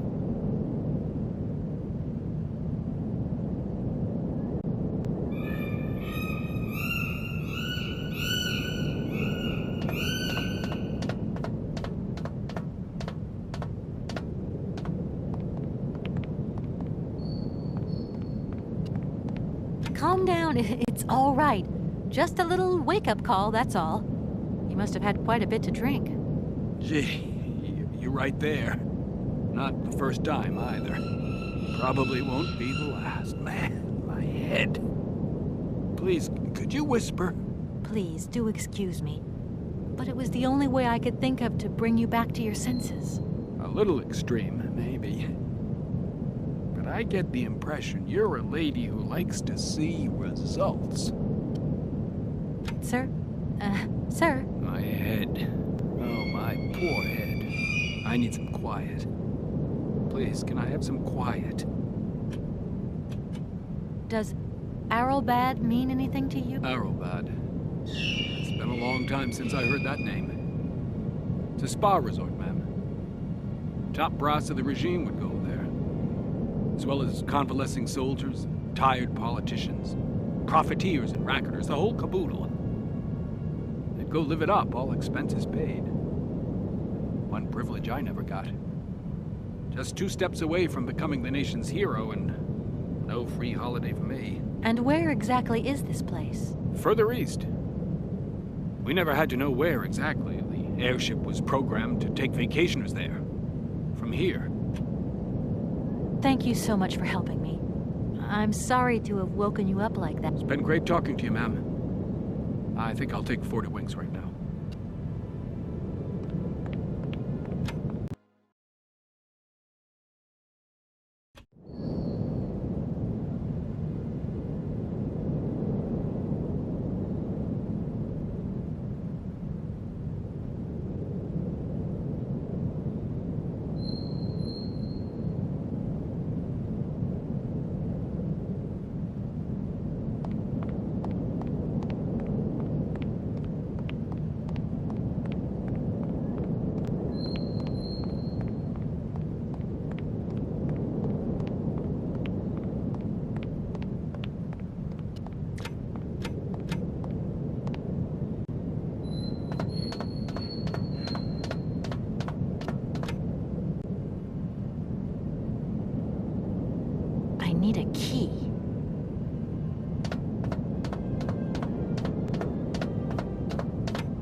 sir?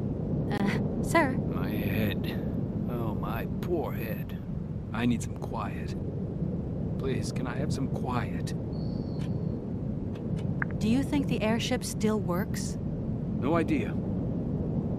It has been so long since it was used. And then I've got to learn how to use it, too. You won't have any worries there. It has an automatic pilot. Go visit if you want. Here's the key.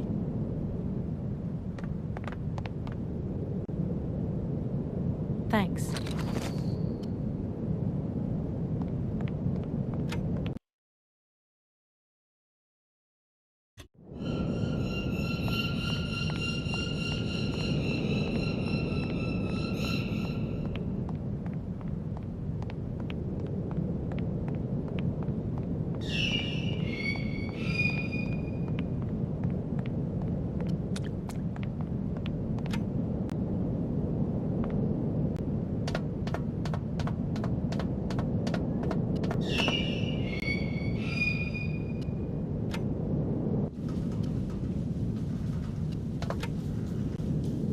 Doesn't look like that works.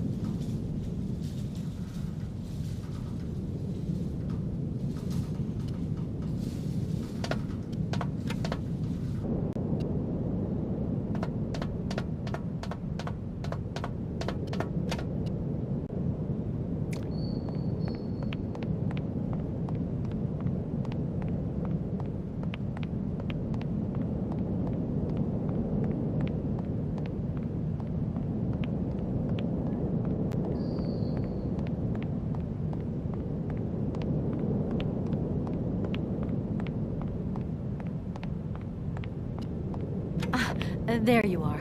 I was looking for you. I've managed to trigger the autopilot mechanism, but the airship still won't take off. Do you know why? Maybe. I've got some idea. But you look like you're a pretty good mechanic. Let's just say that since the start of the journey, I've managed to get by and get to know Hans Voralberg's strange contraptions. Okay. I have a deal to make with you. I've been living in this dumb launcher site for years. And I've always said that one of these days I'm going to the stars on that flying wing. And I better make that trip before vodka stews my brain. But I gotta know how it works. And you look like you might have some clue at least. If you could help me get to the stars, I'll tell you how the airship works. What do you say? We got a deal? Why not? I'll see what I can do for you.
Comrade Boris, I need a few drops of your blood. Excuse me?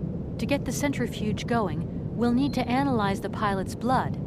If you're going to the stars, you've got to be in good health, you see? That's why I need a blood sample. It won't hurt. There's two things a good soldier is always ready to do. Drop his pants and spill his blood. Go ahead. I'll only be needing your blood. My pleasure, ma'am. Ow!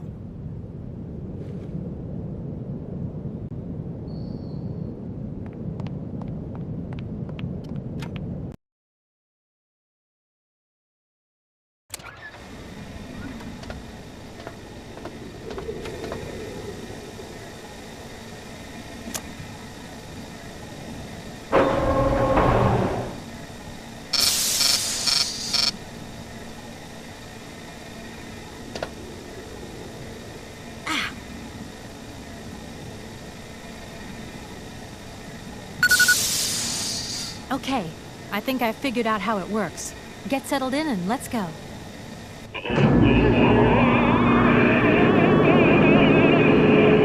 Colonel, are you all right? Never been better. It's spinning a bit, but I am used to that. I'm a professional pilot.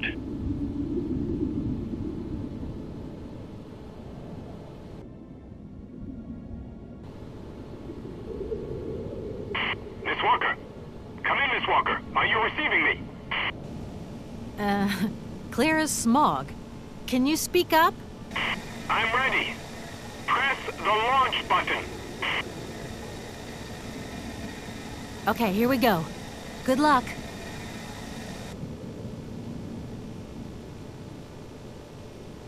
Takeoff procedure engaged. Countdown commencing.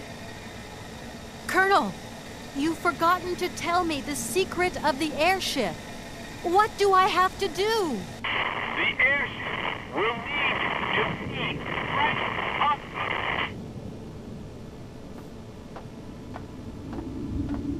Ten, 9, 8, 7, 6, 5, 4, 3, 2, 1, 0. We have liftoff.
Hello?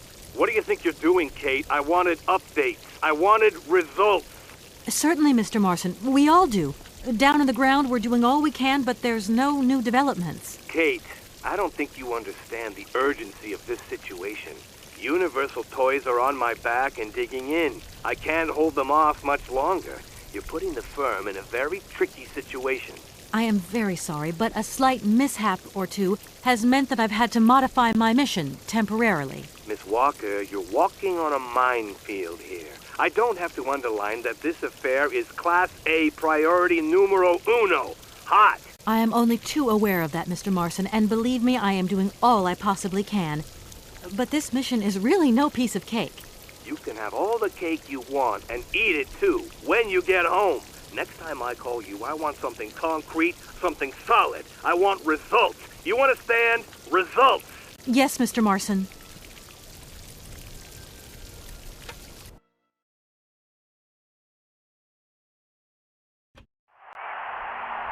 Attack! Attack! Attack!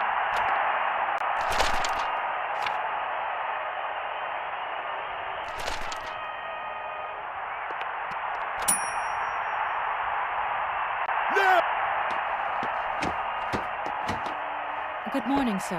Good day to you, ma'am. And welcome to the Hotel Kronsky. I don't expect you've made a reservation, have you? Well, no matter. We've got a few rooms left with a sea view. By far the best on offer. Well, actually, I wasn't counting on staying in Aralbad. I see. It's like that, then. Sir, what can I do for you? From what I've been told, the famous singer Helena Romansky is living in this hotel.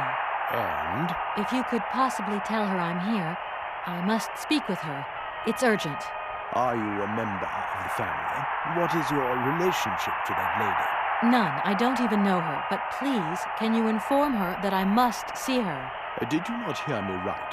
Madame Romansky is a privileged member of our clientele, and I very much doubt if she wants to talk to a total stranger who's just washed up off the beach. I just need to speak with her for just a moment. Then I'll leave. I promise. I'm sorry. I can't let anybody just come and go here. Guests only. An establishment like our own has to think of the well-being of its guests. We like to think of ourselves as a stronghold, resisting enemy invasion, unwanted callers. The world is a strange and changing place, ma'am, and its roads are full of undesirables and indespicables just waiting to abuse generous hospitality. I want to meet someone who lives here. That's very inconvenient. None of my customers said they were expecting someone. You can't just turn up like that. We've got a very strict policy. In this day and age, the hotel ain't too open to, impromptu visits from any Tom, Dick, or Harry. Please, I absolutely must speak with her. It's very important. If it was that important, all you had to do was ring the hotel. People come here to rest, you see, to get away from the world, which ain't turning so good these days. Don't let me keep you. Good day to you, ma'am. Honestly, if I could have called, I would have called, but I couldn't. So please, can you bend the rules just a little, sir? Ma'am, in this hotel, we don't bend nothing for no one. With respect. Sir, I really could use your help. I'm sorry, ma'am, but my helping hand only serves my hotel guests. Well, let me just say that by helping me out, you'd also be helping out one of your very own guests. Ma'am, I'm not to be wound around anyone's little finger. You hear? Well, thanks anyway. At your service, ma'am. What the hell was that?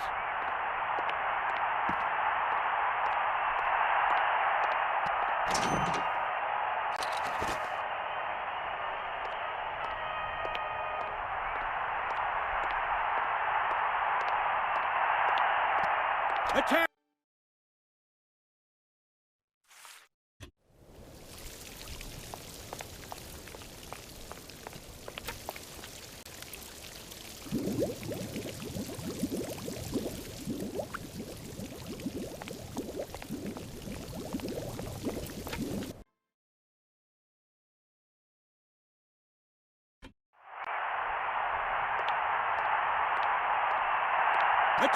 Attack! Attack!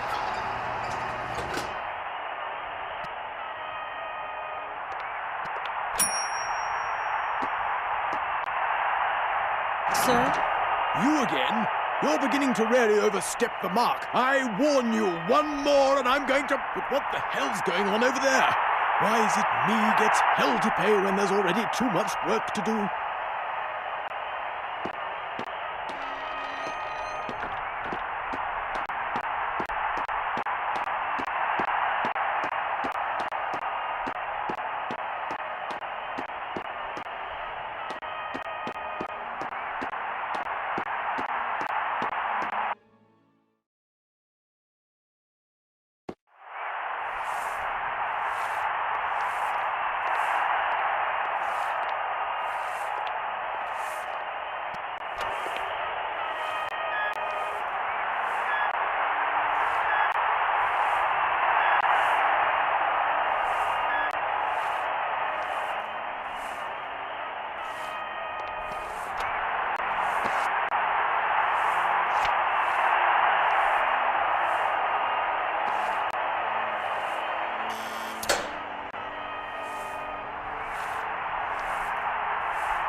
Hello there. Good afternoon, miss. Are you the hotel barman? My name is James, miss. James, the automaton nurse. I am not a barman. I'm sorry. I didn't want to upset you. If you don't mind, miss, I would appreciate it if you would just be a little more rigorous in the terms you employ in the future. Have you ever heard of a Mr. Voralberg? The name is not entirely foreign to me. Really? You know Hans Voralberg? That I cannot say, miss. Madam has forbidden me from talking about him and even mentioning his name. Why? Nostalgia, sadness, medication. Call it what you humans will. We never had this conversation, did we, miss? Madam would be very angry to learn that I know, and now you know as well. Don't worry. Mum's the word. Do you know Madame Romansky well? I have been in Madam's service since my inception. So you must have seen a thing or two. That must have been amazing to take care of such a great lady on all her journeys, be a part of all her recitals. I was but a twinkle in my creator's eye. Madam required my services shortly after her arrival here at the Hotel Kronsky. Can you take me to Helena Romansky? Not at this hour, miss. Madam will still be watching the sea at the end of the pier. So? Madam knows perfectly well that during this season I don't go down to the pier. My wheelwork goes dicky under the double corrosive action of the salt and sand winds. Listen, you can hear them sweeping up and down the beach and out to sea. We call it the salt wind here. It'll drive us all crazy one of these days. Come on, just make a little effort. No, I'll stay here and make ready for Madame in case she needs me. She can be so unpredictable, such violent swings of mood. My name is Kate Walker. Pleased to meet you, miss. You are not here for treatment, are you? No, I'm not. I only want to meet Madame Romansky. I would be delighted to serve you tea when Madam returns from her constitutional. I don't want to impose. Maybe your mistress won't want to take tea with me. Madam likes to complain for the sake of it. Believe me, she loves visits. In that case, thanks for the invitation. I'm looking for Madame Romansky. Do you know where she is? 3:30 to 4:30 p.m., Madame Romansky takes her daily constitutional on the pier. Tea is served at 5 o'clock sharp. Is it possible to go see her? As you wish, but do pay attention to the salt wind. Do you know Komkolzgrad? I left my train there with its engineer. You'll never guess what. It's an automaton just like you. There's even a family resemblance. Firstly, I would say that I do not know Komkolzgrad. Secondly, I have never taken a train. Thirdly, the existence of another automaton with such a degree of finesse as myself appears very unlikely. Madam has always assured me that I am a unique model, a gift from a former admirer. Yeah, but you two really do look alike. And you know, I miss him. Why is he not here with his train, then? I would never allow Madame Romansky to leave on her own. It's a long story, but hopefully I'll see him again soon. Such attachment is very touching, miss. Well, I'm going, James. See you later, maybe. It would be a pleasure to see you again, miss.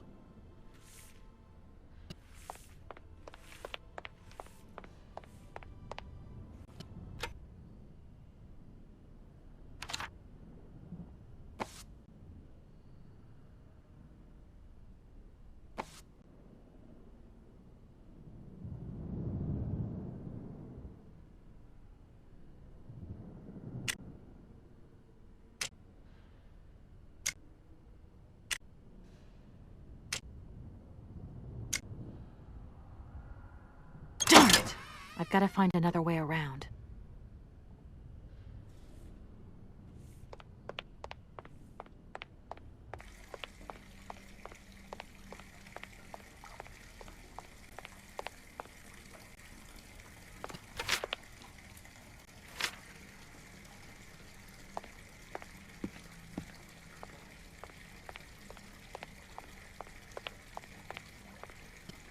I'm sorry to disturb you. Yeah, I think I can thrust with my queen through there. Unless... I can see that I'm disturbing you. Hey, no. Checking two moves. Maybe I'll squeeze him with my bishop instead. Nothing like a good squeeze from a bishop. Okay, I wouldn't like to disturb you any longer.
Madame Romansky?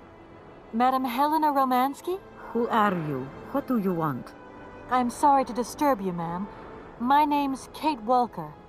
I've come on behalf of Frank Malkovich. Ah, Malkovich, the old son of a gun. Are you one of his relatives? Not exactly. He's a good friend of my mother's. He told me you might be here in Aralbad. I'm American, a lawyer. To what do I owe your visit? You have come so far. It must be important. Indeed it is. I have very delicate and pressing business to attend to. I have just... Later, my dear, later. I have a slight headache. This hotel masked a pinch, so I have to go in. Please, could you be so kind as to call my valet? Your valet? Of course. You back here again? How dare you show your damn face round here? Get out of here immediately. Please. I absolutely must find... Miss Romansky. Oh, yes. I'm sorry. She managed to lie her way in here. Don't matter how vigilant you are, there's always one. But it won't happen again. She'll be out on her ear before you can say, I hope she hasn't upset you too much. Oh, Felix. Stop being such a grizzly bear. This woman is my guest. She's your guest? But that ain't possible. This vandal didn't even know you 3 hours ago. Be quiet, Felix, before you offend someone. Miss Romansky, please. This maniac turned up earlier and tried to wreck the fountain. If it wasn't for the... I said enough, Felix. Please treat Miss Walker with the respect befitting one of my friends. Don't touch and don't swear. Have I made myself clear, Mr. Smetana? Yes, yes, crystal clear, Madam Romansky. Please do accept my humble apologies. Very good, Felix. You may go now.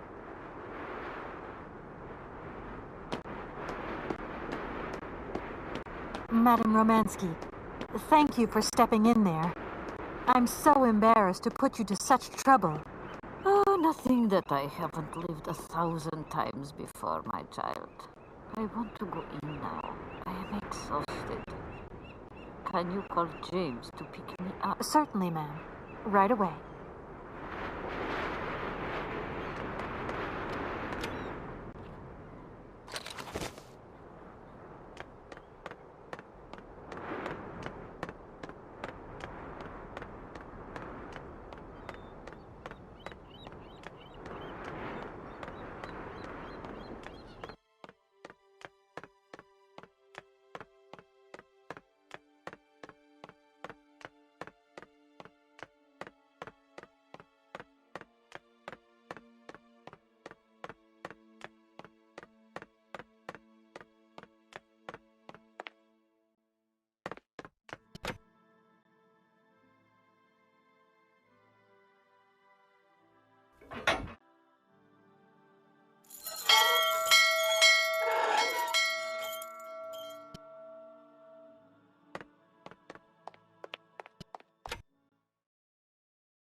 James, what are you waiting for?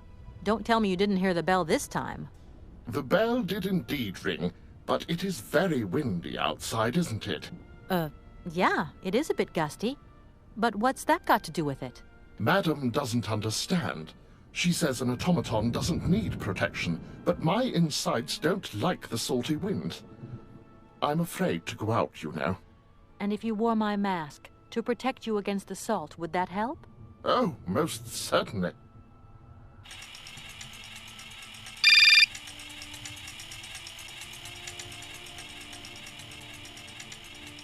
Katie Pooh. So, have you met her yet? This Helena person? What's she like? Does she remember Frank? Hi, Mom. Yeah, sure. I met her, and yeah, she's living in Aralbad. You can thank Frank for me again. I'll remember too, honey. So, what's Aralbad like? Maybe Frank can take me there one day. It's this seaside resort, Ma, but it isn't what it used to be. You'd be real disappointed. Maybe you're right. So, when are you coming home? Is that mission all over then? Not really, Ma. I still haven't found the heir I'm looking for to wrap up the case.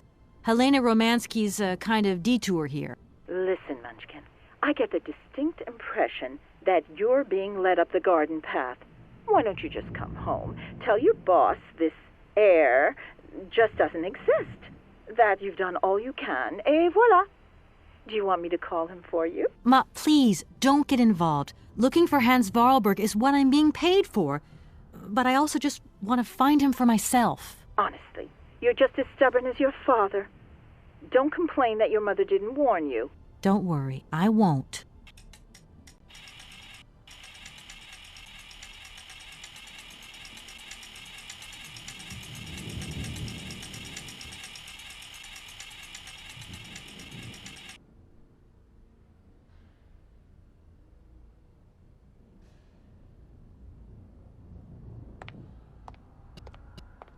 It's a real honor to meet you, Madame Romansky. People have told me so much about you. People still talk about me. Oh dear. Of course. Everyone tells me how wonderful you were. How you were one of the greatest singers of the century. Ah, so I was, my dear. But surely you didn't come here just to dig up the past. Like I said, I'm a lawyer, and to tell you the truth, I don't know much about classical music. But after talking to Mr. Borodin and Mr. Malkovich, they really made me want to hear you. Oh, you are too late, my child. 10 years too late. And how is dear Frank? Do tell me. Oh, I am still angry with him for leaving like that to America. Don't be offended, but I never suspected those cowboys actually have an ear for real music. I don't think he sings much anymore. The odd gala, the odd charity event. Anyway, he sends his love. Oh, his love? Do you hear that, James? There is someone who still loves me on the other side of the Atlantic. Never said they didn't, madam. What about this other gentleman? What is his name? Borodin? Do I know him? Yes. You once sang in Komkolzgrad. An incredible recital, if the director's account is anything to go by. If you only knew how moved he still is. He's another one who still adores you. I must confess that seeing one of my greatest admirers once more would do wonders for me, but... my voice. It is so... I couldn't. I'm wrapped up in a case at the moment, and because of it I met a certain Mr. Sergei Borodin, director of the Komkolzgrad Industrial Complex, situated to the northeast of here. I remember that factory. A sad city indeed. What am I saying? They all were. Madame Romansky, this Borodin is one of your biggest fans. If you could come and sing for him there, it would make one of his biggest dreams come true. Sing? Oh, my poor girl. I have not sung for years. Time has taken its toll. My voice is like the rest of me.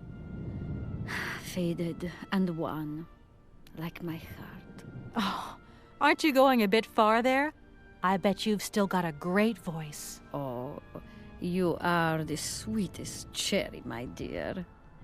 I am not senile yet, but I look reality in the face every time I look in the mirror, and I can tell you, singing is something I did in the past. Strange. I get the impression that Hans Voralberg turned up here, too. You know Hans Voralberg? Not exactly. I'm looking for him to sort out this inheritance case. But I've had to snoop around in his past a bit to get on his trail, and I guess he's kind of a close friend now. You knew him, didn't you? Oh, yes. I knew Hans Voralberg. Do you hear, James? If you had the chance to meet Hans. My Hans. Oh, my God. What has become of him? Where is he? As questions go, madam, that one is not without certain complications. I'm sorry, but I have no idea. That's the goal of my mission, to find Hans Voralberg. That's why I have to get back to my train as quickly as possible and to get out of Komkolzgrad. And you cannot find him without the train? The train is one of his last inventions. So is Oscar, the automaton engineer. I get the feeling that the two of them are going to lead me to him. Did you hear that, James? I might see Hans again.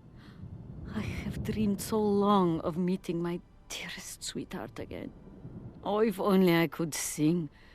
If only I were in Paris. I would ask George for that miracle cocktail. The one that only he knew how to make. Wouldn't I, James? Yes, madam. As you have frequently said, without that famous cocktail, your French tour would have probably been cancelled. I don't understand. An extraordinary tale, my dear. It was December, and it was terribly cold and damp. I had to play the role of Tatiana that evening at the opera. But since the morning, I had lost my voice. It drove me completely mad with worry. I don't know how George, the barman at the Moritz Hotel, heard about my affliction, but he brought me up a cocktail that he had invented. A strange concoction. But it turned out to be a miracle cure. My voice returned to me in an instant. That's amazing. That's just what we need. We're going to mix you up a cocktail. Ah, my dear child. It is impossible. George never told me the recipe of the drink. He loved to keep his trade secrets. He said it made him absolutely irreplaceable. Well, I'm going to get George to tell me. He hasn't yet met with my powers of persuasion.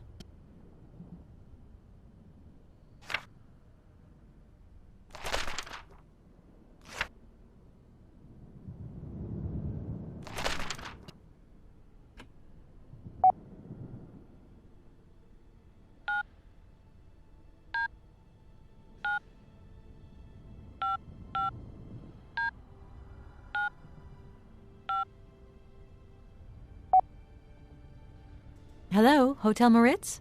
Reception here. Can I help you? I'd like to talk to Mr. George. He's a barman at your hotel. I'll connect you with the bar. Just a moment. Hello, hotel bar? Hi. I'd like to talk to George, please. George? You mean Mr. George? Yeah, probably. He must have been a barman at the Moritz in the 50s. Well, don't want to disappoint you, but Mr. George stopped working here quite a while ago. What was it about? I've been told that Mr. George had a recipe for a fantastic cocktail, and only he knew the ingredients. I absolutely must know what was in it. It's a matter of life and death. I'd love to help you, ma'am, but you see, old George, now he knew a lot of cocktails. One hell of a barman and one hell of a reputation. He did write down his recipes before he left. But if you can tell me which one you were looking for exactly?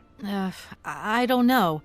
There are a lot of them, you say? Yeah. The Paris Peking Shuffle, the Deep Green Secret, Boko Poco, Blue Helena, Red Mambo. Helena! Yeah, that's the one. The Blue Helena. Right, I'll take a look. Blue Helena, you say? Let's see. 1 measure of vodka, 1 measure of blue curacao, 1 measure of honey, a dash of lime and ice cubes. Shake it all together, and Bob's your uncle. Perfect. Thank you very much, sir. You have been most helpful to me.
My voice.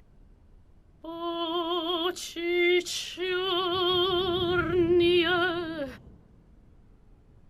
My God, that is atrocious. Horrific. It was too good to be true. George's Blue Helena is powerless. ineffective on the voice of an old woman. But your voice is perfect. Don't be so down on yourself. You just need to warm up a bit, that's all. After all these years, it's to be expected. No, I am very grateful for all your efforts, but really, I cannot go on stage with such a puny, pathetic voice. My performance would be so poor. I would get such bad reviews. You've just got to get your confidence back. Hasn't she, James? I must concur, madam. It sounds to me like your voice is fully restored. James, be quiet. You are a sniveling little creep.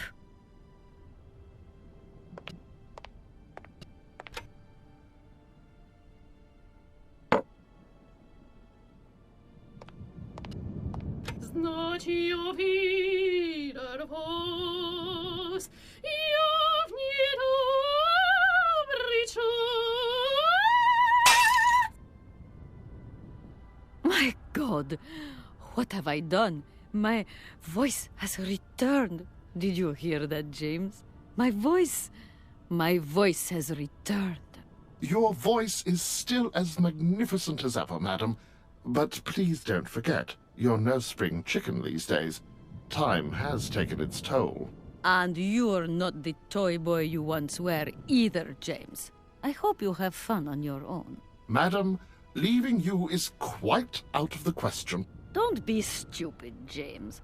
What would you do there? Your place is here. You must prepare my return. Madam, I won't insist. Adventure is not an integral part of my action functionalities. Maybe you're right, madam. As ever. Do I understand correctly that you're going to go with me to Komkolzgrad? You do, my dear. We're going on tour, my dear. Anchors away. I'll go back to the airship to prepare my departure. You can join me there when you're ready. James! Take me to my room. I must prepare. Quick! Quick! What are you waiting for? My fans are waiting for me. Are you sure you're sure about this, madam? Shut up, James, and put your foot on it.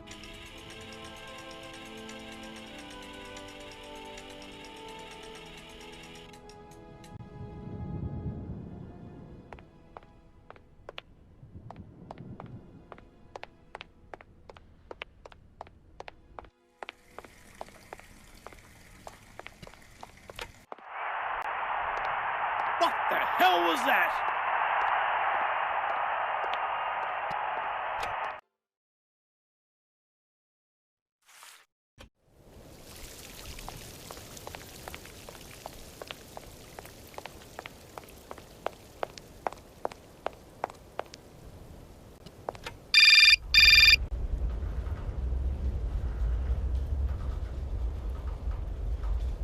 Hello? Hi, it's me, Olivia. Hey, sweetie, what's new?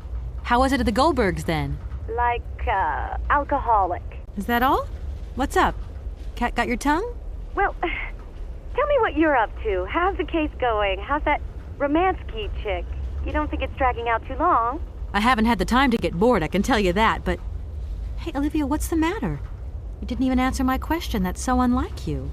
Did I tell you I bought this really cool blue silk top? Olivia, what are you hiding? Come on out with it. You've got me worried. Oh, Kate, I'm sorry. I've done something horrible. I can't sleep anymore. I can't eat. I keep wanting to hurl. Olivia, tell me what's going on. Dan! What about Dan? Has something happened to him? You're gonna hate me for the rest of your life, and you'd be right. In your situation, What? After the Goldbergs, Dan took me home. We were a bit, we shouldn't have drunk so much. He came up to mine to have a nightcap, and then... Okay, you're gonna hate me. Please hate me. I got it. It's all my fault. I could never tell you that I've had the hots for Dan for ages, because you're my friend and you were engaged and all, but then we got so close lately, and I just lost sight of what's right and what's wrong. Kate, the guilt is killing me. I want to die. Look, don't bust a gut over it. You and Dan, it's like not real right now. I gotta go, Olivia. I need to process this new bit of data. Are you like some automaton or something? Kate, please! I'm hanging up now. I want to be on my own.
Kate, help me.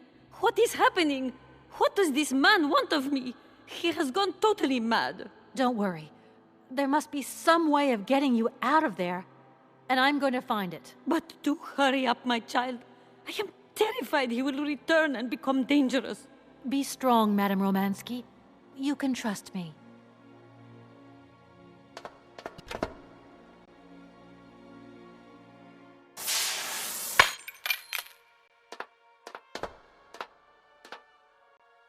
At last, young lady. I was beginning to be desperate. I came as fast as I could. Now hurry. Get out of here quickly before that maniac notices. I've got to get Oscar's hands back.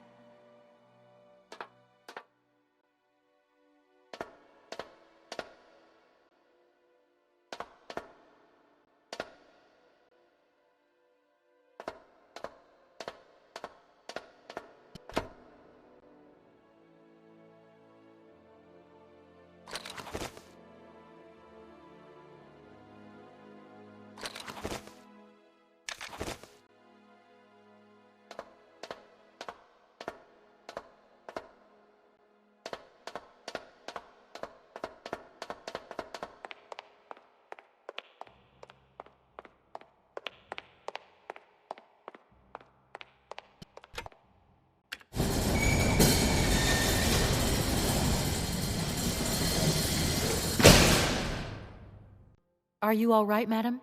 My heart has been put to the test here, but it just might hold out. Let's go. Let's not hang around here. Yes, Let's leave this dreadful place.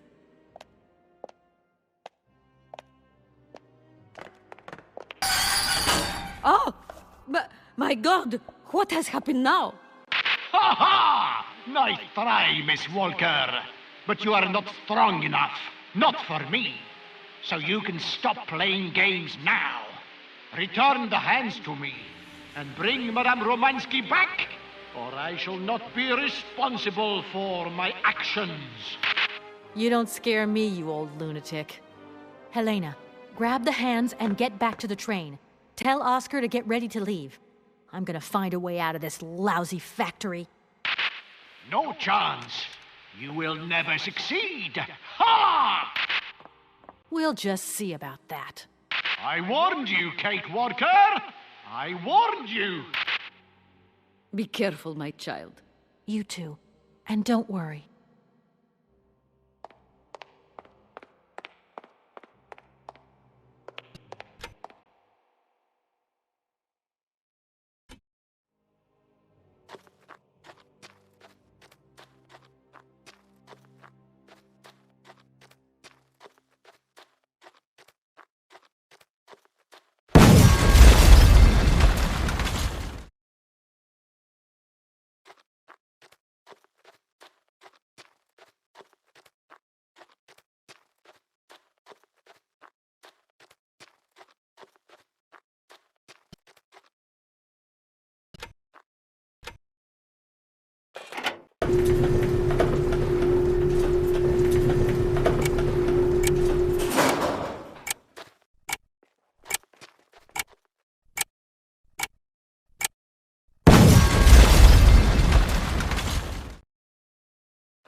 Hello?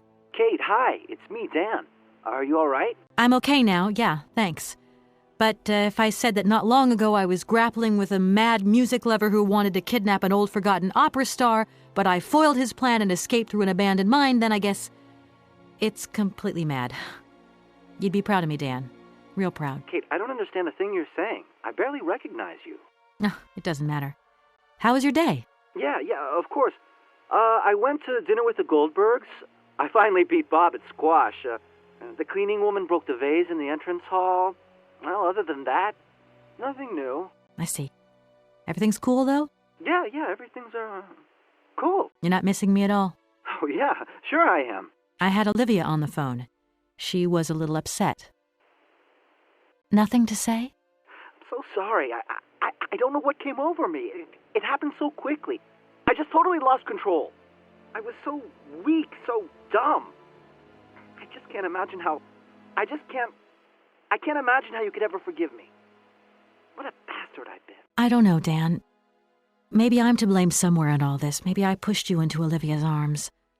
I'm well aware that this trip has taken me far from New York and far from the Kate you once knew. And you know what surprises me the most? I don't miss it. What's happening to us, Kate? Maybe we've just realized we don't really love each other, Dan. We can talk about it when you get back if you want. I don't know, Dan. We'll see. Madame Romansky, are you okay? It's so good to find you here safe and sound. Ah, me too, my child. Ah, my God, look at you. You're so scruffy. How do you expect to be a respectable young lady if you don't take care of how you dress? It's just that, well, given the circumstances... Why are we not leaving? Please, Stop talking and tell the engineer to move. I want to go home. As you wish, Madame Romansky.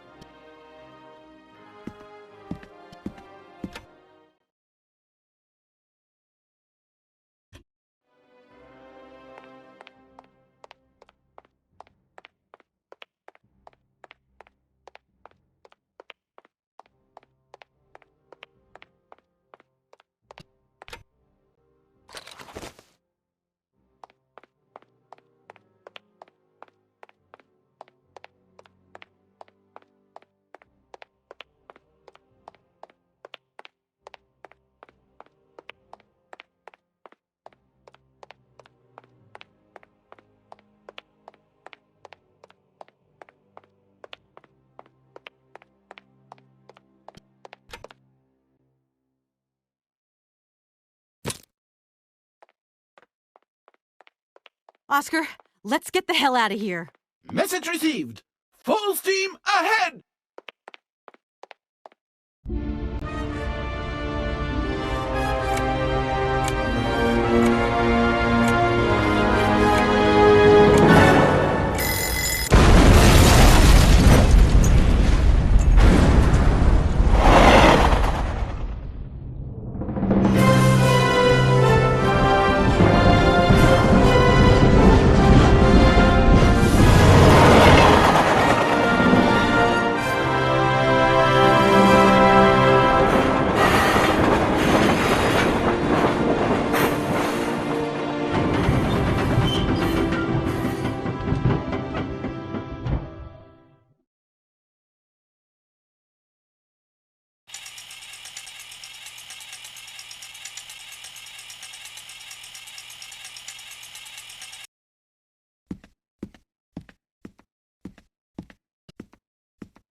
You okay, Oscar? Still in one piece? Humor is a concept outside the scope of my functionality, Kate Walker. You should know that by now. Oscar, come on, quit crabbing. We got out of that dingy city safe and sound, didn't we? And even with a certain style, I might add. Style is the right word. Hey, what are you doing on the platform? That's not like you. I wanted to take a little air and dust away the cobwebs from my joints. This salt wind is terrible, though. I think it would be wiser to return to our nice, warm train. Get a life, Oscar. Oscar, I think everything's ready. We can go now. Are you sitting comfortably? Then we can start the engine and get going. I'll be circulating shortly to punch your ticket. Give me a break, Oscar. Miss Walker! Miss Walker! Wait! Don't go yet! Mr. Felix, what's the matter now? Has something happened to Madame Romansky? No, not at all. Our favorite diva's fine and dandy. But there's a package for you at the reception. I said to myself, Felix, maybe she's got to have it before she goes. A package for me? But that's impossible. But it's got Miss Walker written on it, clear as day. Why didn't you tell me about it earlier? It's only just arrived, like. Oh, and, well, who delivered it? I don't know. I just took my eye off reception for a moment. The game was on, you see, and there it was, on the counter in reception. Come and get it. Okay.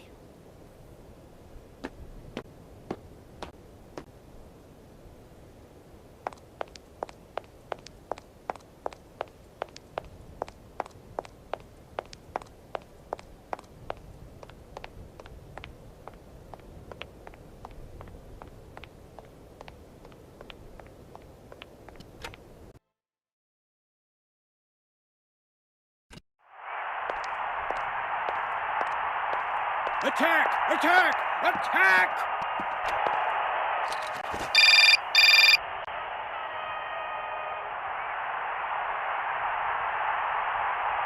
Hello? What the hell are you up to, Kate? Mr. Marson, please, do try to understand. Understand? What I understand is this. 1, our main client is ready to drop the whole caboodle if the deal isn't tied up in the next 24 hours. 2, this is going to cost the firm multi-dineros. And 3, I made a serious error of judgment trusting you with this case. That's what I understand. I know it doesn't look like it, but... No buts, Walker. You're looking for a senile old creek and you're making heavy weather of it. You know, he isn't as senile as all that. He's got this creative streak. Look, drop the mumbo-jumbo. I don't want excuses. I want... I've got to go, Mr. Marson. I think I'm onto something.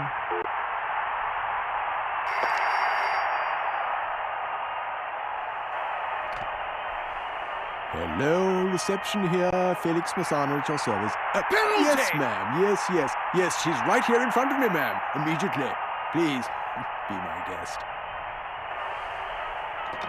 Miss Walker, Madame Romansky would like you to join her at the hotel bar as quickly as possible. What the hell was that? I'm going.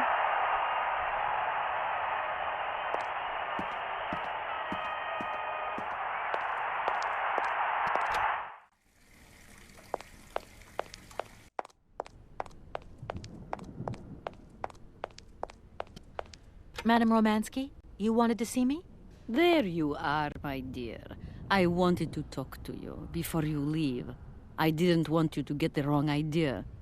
Despite our mishap in Komkolzgrad, I'm very grateful to you. You helped me to forget my life here and this dead beach where I stroll up and down all day, getting more and more bored. So much the better. Time passes so quickly. One day you are at the peak of your glory. You think it is going to last forever. And then one day the bubble bursts, and you are washed up and forgot. Madame Romansky, don't be so gloom and doom. It doesn't suit you. And if there is no one left to help you out, you start to sink into a long, dark winter. Perhaps you should rest now. We've had a trying time. It's been emotional. You must be tired. When I returned here, Hans gave me such a taste for life. He too was ill. He coughed. He must have spent too long at the factories, breathing in their smoke. And then he was better. And he left. And I stayed with my memories. Hans Voralberg? Hans Voralberg was so full of joy, so carefree. He was a little simple of spirit, of course, as they say. He was a child who made fantastic toys. I think that maybe I loved him. God alone knows where he is today. The plane with the hotel supplies has arrived. Maybe you should take a walk outside. I don't understand.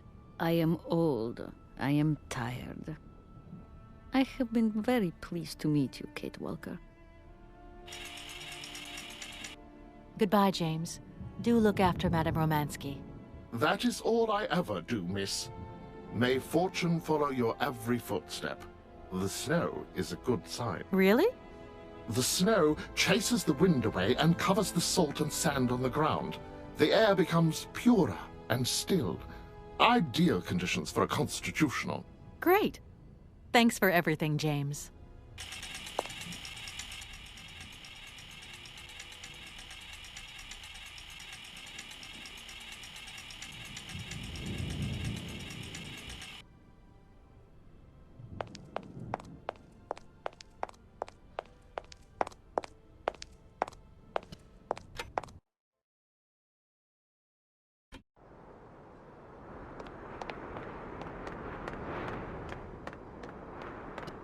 Good morning, sir.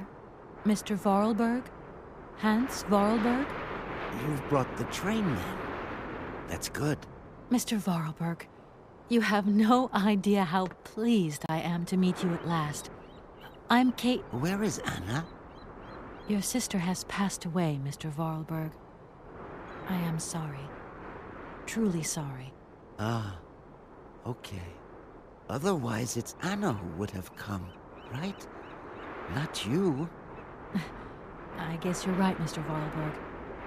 My name's Kate Walker. Kate Walker. Okay, I'm going away on the train. A long way away. Where's that? That way. Syberia. Syberia. I'm sorry. Mr. Voralberg, I've been ordered to tie up the buyout of your factory in Valadilene. It's, my job, you understand. Anna told me. The automatons. That's over now, isn't it? Mr. Voralberg, the factory belongs to you now, and I need your signature to tie up the deal. Okay. Then I'm going away on the train. Here's the sales contract. I'll give you some time to look it over. Your sister already agreed to the terms. All we need now is your signature. What? You've signed just like that? Without reading it? I can't read. I don't know how to. Oh. In that case, I'll read it for you. No, it's okay. Leave it. I've got to go away on the train, Kate Walker. As you wish, Mr. Voralberg. And let me wish you a very pleasant journey.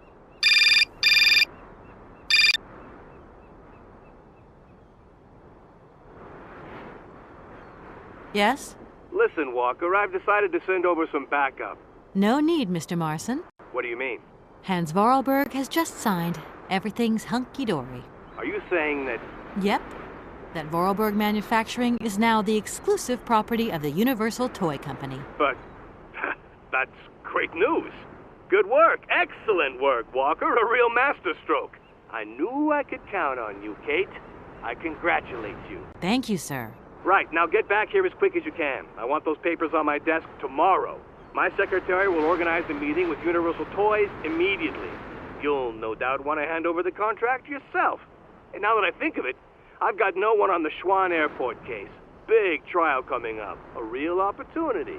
The job is yours. My little way of saying thank you, Kate Walker. You're too kind. You have a great career as a lawyer ahead of you, Kate. See you tomorrow. Well done again, and don't lose those papers, huh? That would be the dumbest thing. Sure. Real dumb. Kate Walker? Yes, Mr. Voralberg? Are you coming on the train too, Kate Walker? No. That really wasn't in the plan. But thanks for offering. This adventure's all over for me now, Mr. Voralberg. Too bad. Silly, really. You don't like adventure, do you? I don't really... I mean, maybe there's... It's not easy to say. Yes? I have to go back to New York. They're waiting for me there, you understand? I understand. The plane. It's going to New York too, maybe. Maybe. I suppose I'd better go find out. Yes. It's more sensible. Maybe. See you later, Kate Walker. Yes. See you later, Mr. Voralberg.